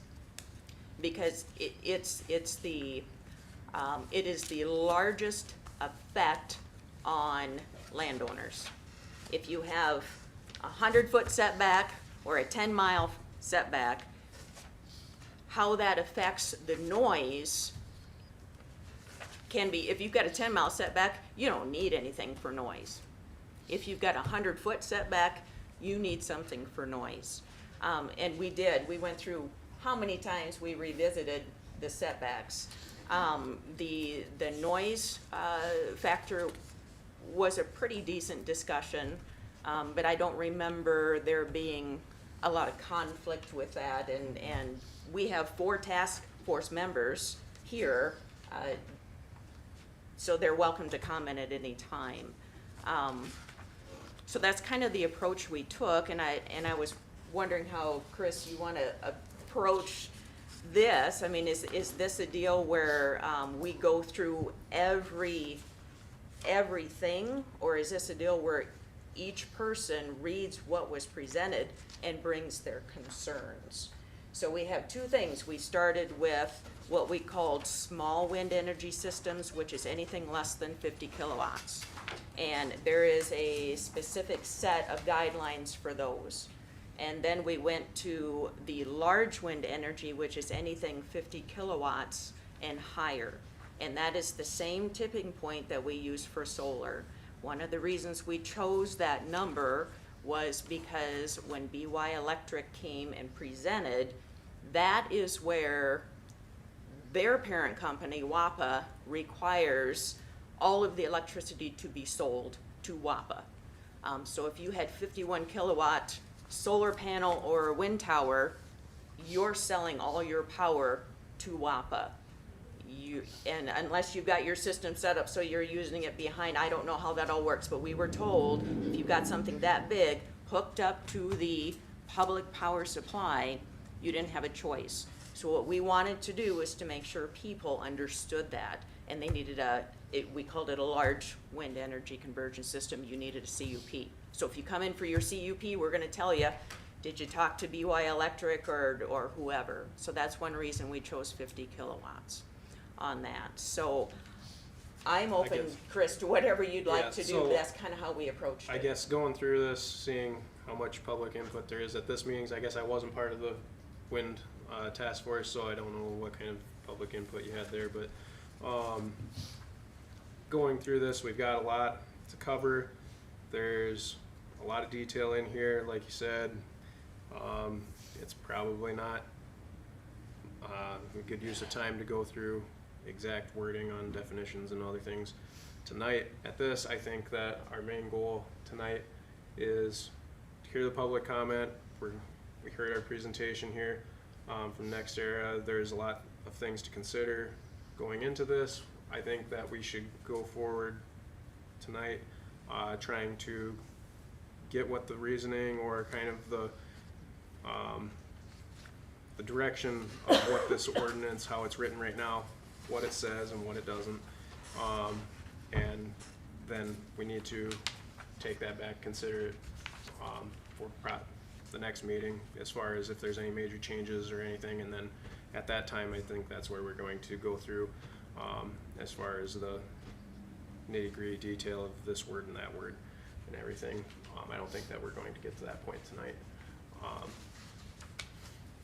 And I guess the goal would be, once we pass it, whatever it is, in whatever form from this commission to county commission, it should be a finished product.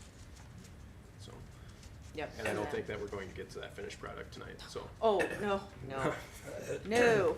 The other biggest contention was decommissioning because of the examples of projects being abandoned because companies go out of business.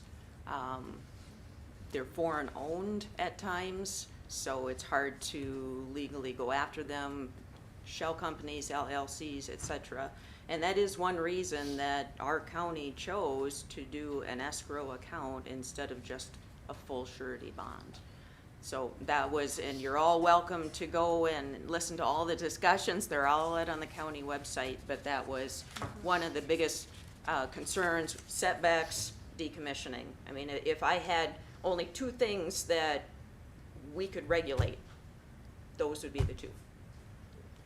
And then also to point out, all these documents are publicly available on the county's website. So anybody that wants to go through them and read exactly what it says, you're more than welcome to do that. I encourage that so that we're not just reading from the ordinance at these. I guess one of the major distinctions in here is the small wind energy conversion systems and the large wind energy conversion systems. We set the limit at 50 kilowatts, and that's basically, you're gonna have your residential business use. We're not really dealing with that. All we're looking, that's covered under the small wind energy conversion systems. There are a few restrictions with that as far as where they can be placed and all that, but fairly straightforward. Not really that encumbering on anybody. The main meat of the new ordinance would be the large wind energy conversion systems with all the different design requirements, setbacks, decommissioning. So I guess, was there any detail that you think that's prudent we go through for the public here? Or Well, just for their benefit, I mean, the design requirements, you know, we talk about site clearance, soil erosion, compaction, livestock protection, fences, drain tile. We have lighting in there. It was pointed out that we have the aircraft detection lighting system, so the little blinky lights don't blink all the time. Tower access, tower height limit. That is an unusual one, probably. Most counties don't have that. We put it at 600 feet from the task force. We have turbine spacing, footprint minimization, electrical cables, feeder lines, height and ground, surface color and finish, and noise. So those are all considered design requirements for the system. The majority of them are currently in our ordinance, but we did add a few things. The next section would be facility setback requirements. The task force is increasing, or is recommending a pretty hefty increase in those. Right now, I get to it here. I must have went by it. It's 1320.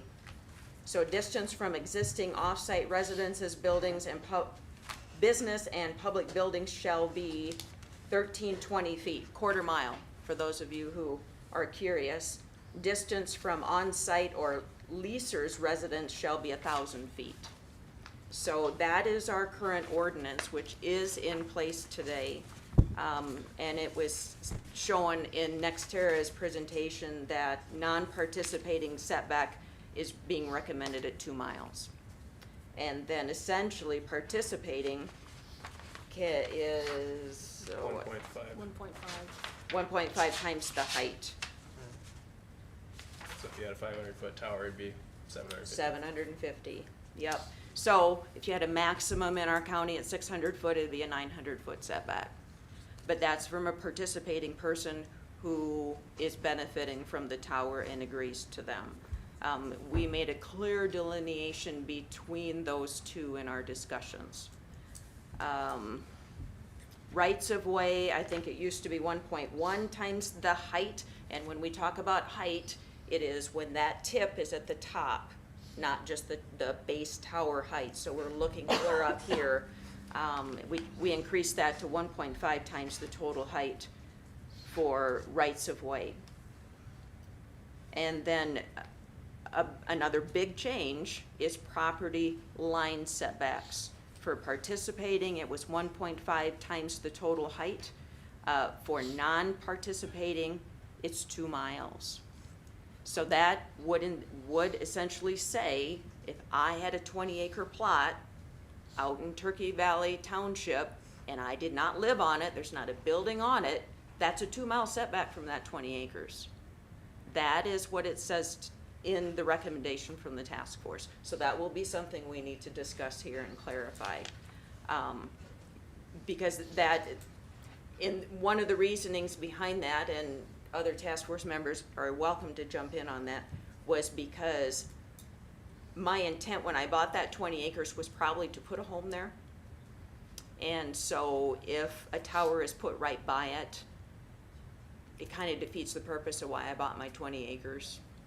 So that's part of that. Now, again, we have written in here, in any of those, that I could give a waiver for that. Say, I don't care, it's my 20 acres, I'm out there once a year, I don't care if there's a wind tower. Great, then you don't have to worry about me. So after that, we have a section called agreements and studies. So we have electromagnetic interference. We have a holding place for ultra low frequency. The task force felt it did not have enough information at that time, but we wanted to make sure that the Planning Commission and County Commission at least knew there may be a concern for that. So right now it's a to be determined. There's the flicker analysis, endangered species wetlands migration analysis, which was shown in Nextera's presentation. We have a road maintenance agreements for public roads, turbine access roads, private roads, and controlling dust. We have a power purchase agreement, And in that, we're not asking for details, we just want to make sure, again, a lot of this will benefit the person putting in the 60 kilowatt system, to make sure that they understand what the power company expects, technical issues and expert review, and that last one is kind of a catch-all for anything particular about a specific project that may come up. And then the next section would be decommissioning. We have a plan, we have a cost estimate, which needs to be updated frequently. So you don't come in today and give me a cost estimate, and in 30 years, we're gonna use the same one, because we all know what inflation does. So there is a clause in there to update that frequently. Financial resources, and that was alluded to with upfront in how it's being proposed, is 50% of that decommissioning cost would be placed in an escrow account held by the county at the beginning of the construction phase. And then for the next 10 years, an additional 5% would be put in there until at year 10, it's 100% funded. This is very similar to what the state just did on a solar project out in Pennington County. So that was financial resources. There's a notice to the county in there, a termination of use. So if for some reason we stop using all those wind turbines, they have to notify the county, and then at a certain point, that decommissioning plan needs to kick in and the money to be used to remove the towers. There's liability insurance and indemnity for the county. So those are the big sections of this ordinance. It's, like I said, it's organized very similar to the solar. At the very end, we have a conditional use permit application requirement. So there's a bullet list of everything I just discussed. Check, check, check. It all has to be in when you apply. And then there's one last section that was added, and this came from the ag system, or the ag section as well. The title is Conditional Use Permit for an LWECS not permitted if applicant applies for the permit for the purpose of selling, transferring, or brokering. So there's a limit within 5 years that you cannot sell any of those towers within 5 years. Okay. So that's in general what's in all of this, and we spent, as was stated, almost 3 months meeting once a week, going through a lot of this language. So I would highly suggest, if you're interested and you need something to read to put you to sleep, to go out and look at it. And if you have concerns, you're very welcome to email Gary or Bill, and they will get your concerns to the rest of the 7 of us for consideration in all of this. So. I think I'd add to the discussion, I don't think we've heard one thing tonight that we didn't hear from people over the 3 months. You all represented the county, came in, provided input, really appreciated that. Yep, good point, Don. Sometimes we had 45 minutes of public comment before we even started our meeting. So. I guess, so, going over some of the things that were brought up tonight, again, it sounds like setbacks, decommissioning, it's all big areas of concern. One thing that Chris brought up in the presentation was a sound and noise study. Was there a reason that that wasn't included in the list of reports needed? Let's see, the noise. Or am I What we just say missing here is noise levels shall not exceed 45 decibels, including constructive interference effects measured at the closest point on the closest non-participating property line from the base of the system. The noise level shall not exceed 35 decibels at the nearest non-participating residence. So technically, it doesn't say there needs to be a study after the fact. So Commissioner Loser, what I was pointing out in your list of studies for like where you had the sound. Yep. You just missed putting a sound modeling study in as well. That's Yep. what I was suggesting putting in there. Yep. So you get that study. That was all. Yep, and I think that's a valid point. we have a bar, but we don't have a measurement for the bar. So, That's both pre-construction as well as post-construction. so I'm gonna make a note here.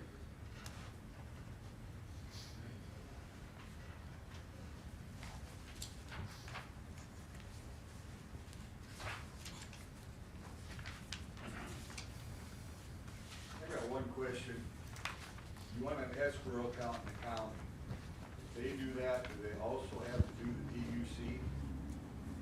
Both of them? No. Be one or the other?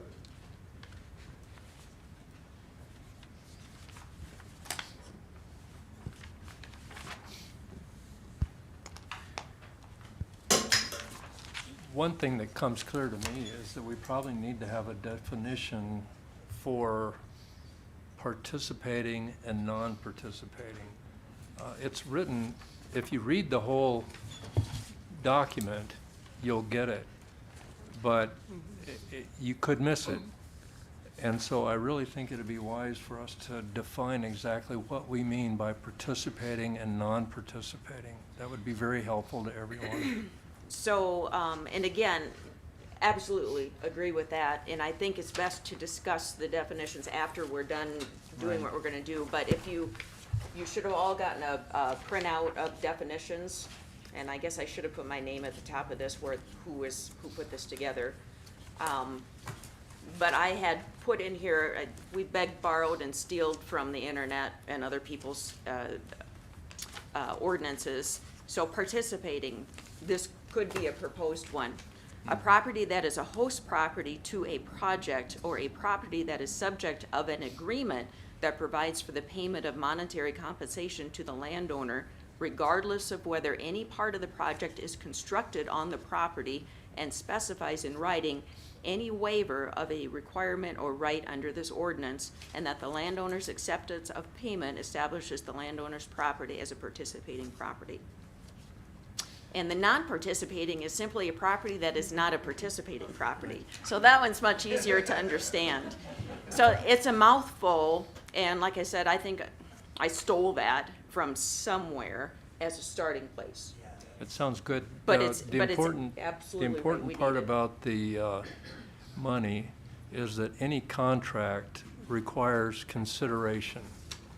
That's why you always see for $1 and other good and valuable consideration written into contracts. And so it's important that there be consideration, otherwise it's not a valid contract.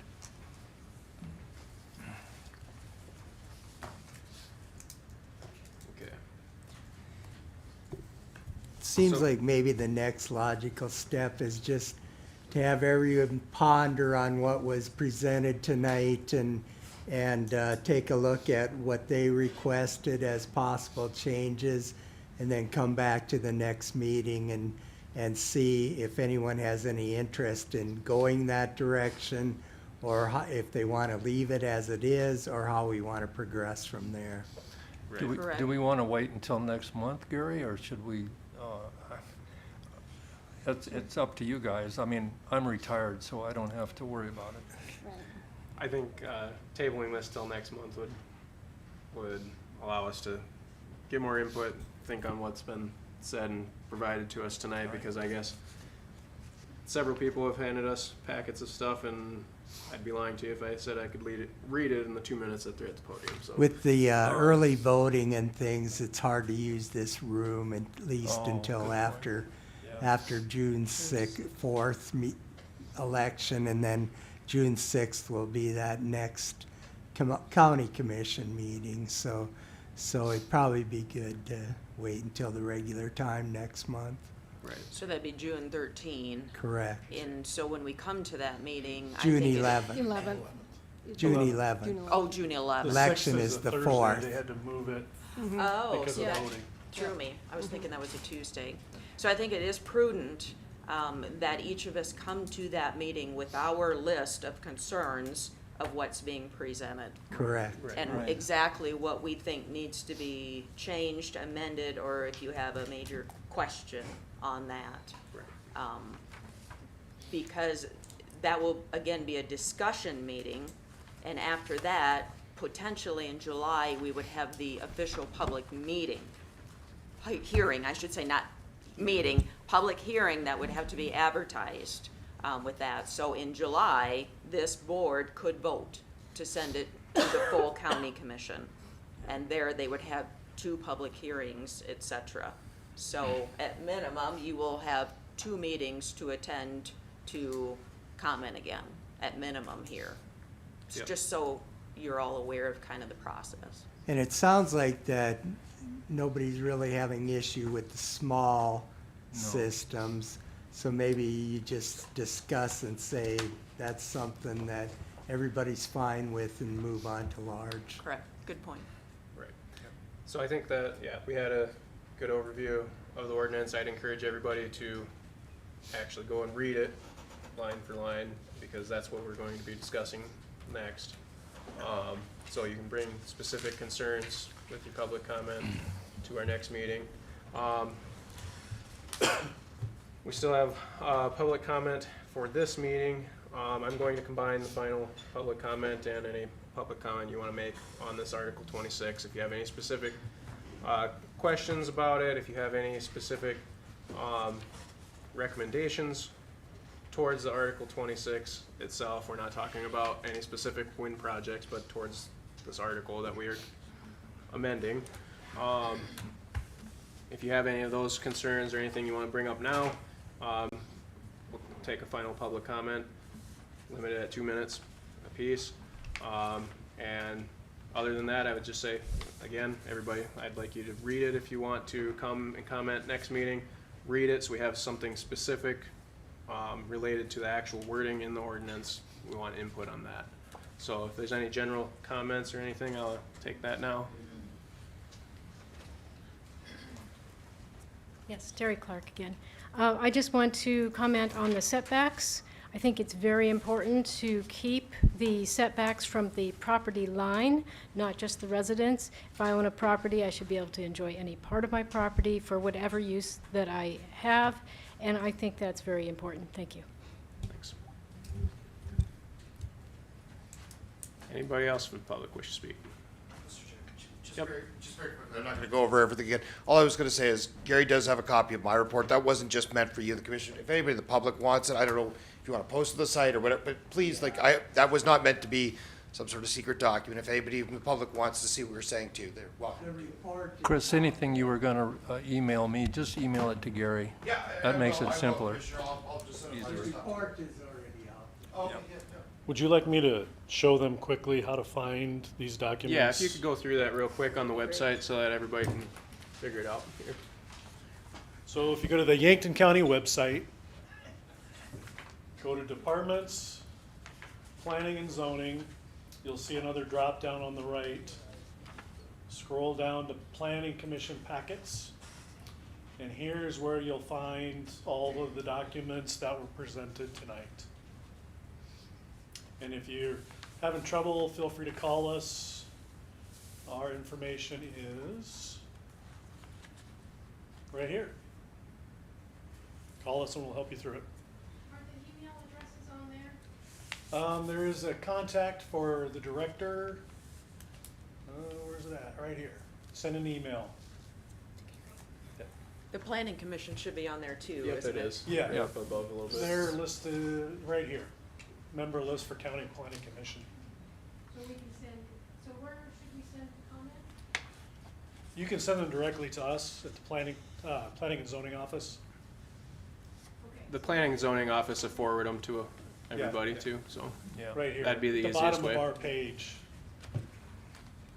Go to Departments, Planning and Zoning, click on that, and then scroll down and you can send an email right here.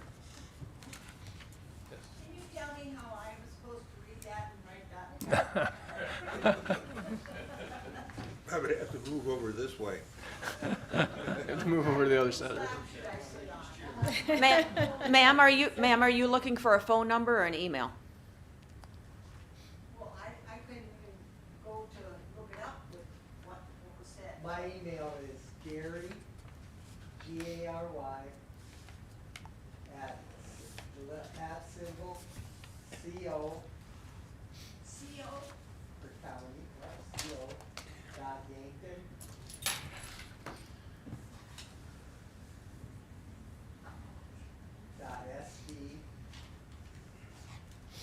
.us. .us? Yep, South Dakota County, United States. So Gary, what, if I email you, what should I ask for? All these instructions of how to go find it? You can do that, or if you want certain kinds of information, just let me know. All right, thank you. All right, any other public comment? I see one danger. If we're just talking about windmills and solar, that's one thing. But are we gonna start going into the details of approved farming practices? Because we're getting all these people coming out in acreages. Now they're gonna start complaining when we haul manure, when we spray, how late we combine. County tried that a couple of years ago. You know what I'm saying? Yeah, You- we've You're been walking through it. that ground. We've been through it. Okay.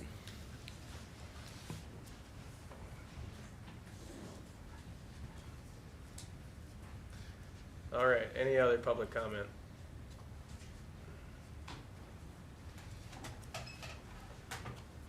My name's Christy Conway. I live in the middle of a proposed wind project, and I'm gonna add my voice. I wanna say thank you guys for everything that you're doing. Thank you for taking extra time to listen to us and to consider the facts. Look at all the facts of it, and then also consider the emotion. You know, we're accused of coming up here and sharing emotion. It's because we're human people, put on a planet created for us to enjoy.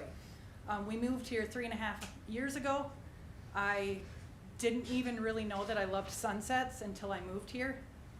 And I'm asking you guys not to put any commercial wind projects or any solar wind projects in my line of sight where we live.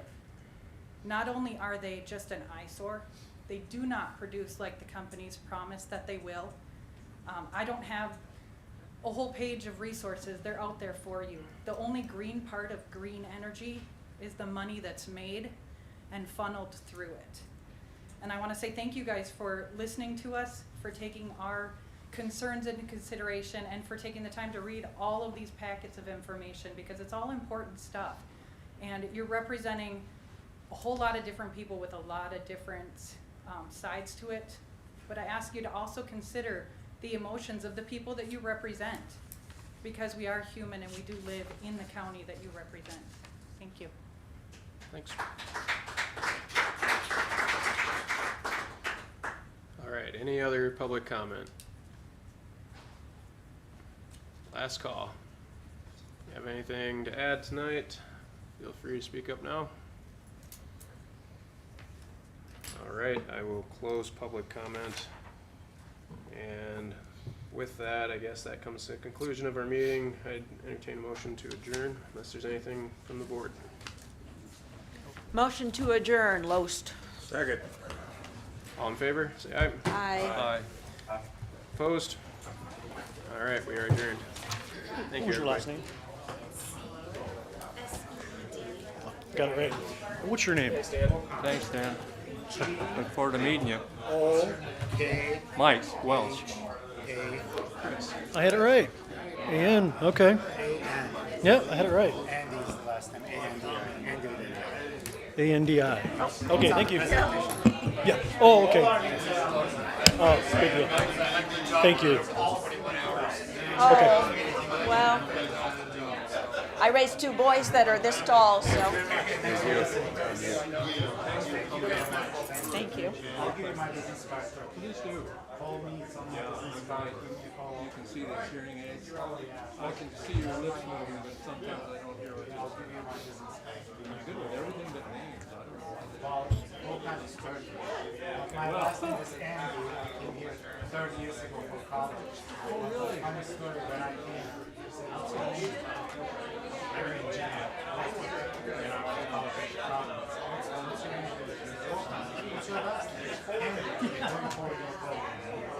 That's fine. Where did you college?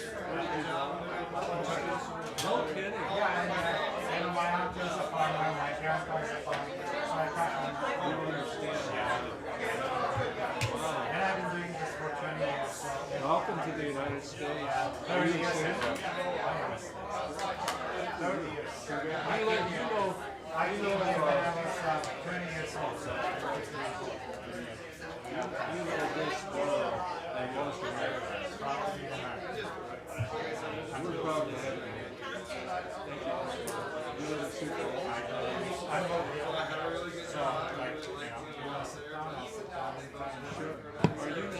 a consultant, or do you are you employed by?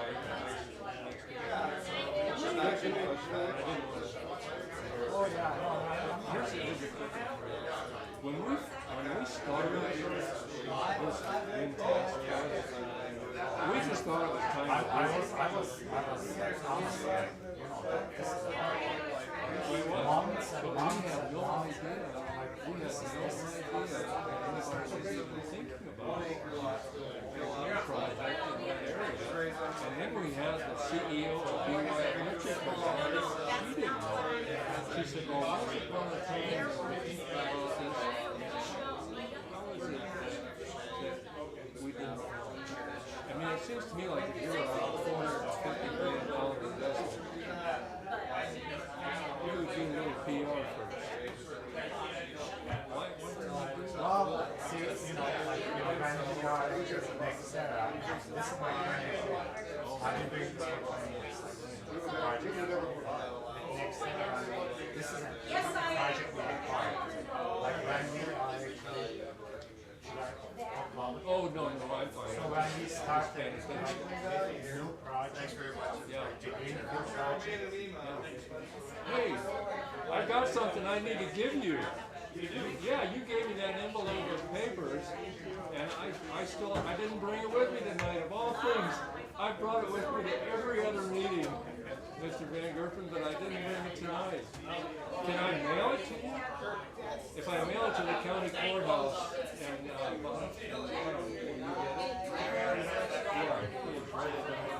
I'm sorry. Give me my business card. No, please do.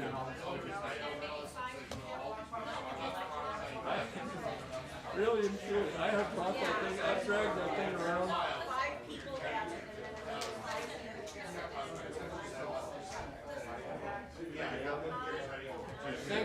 Thank you for coming. Yeah, appreciate it. Yeah, it was really and truly a great presentation, and I'll tell you what I liked. What I didn't like about it was too consistent. There was no give and take. What I did like about it is that it's very fact-based. He wasn't giving us any opinions.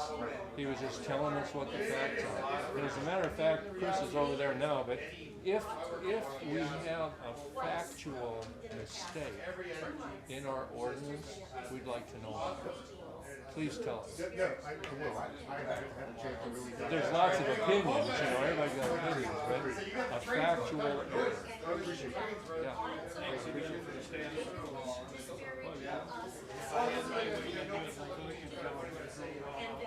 Well, that's good happen. I'll mail it to you. I can tell you, you're very honest and all that's much more than me.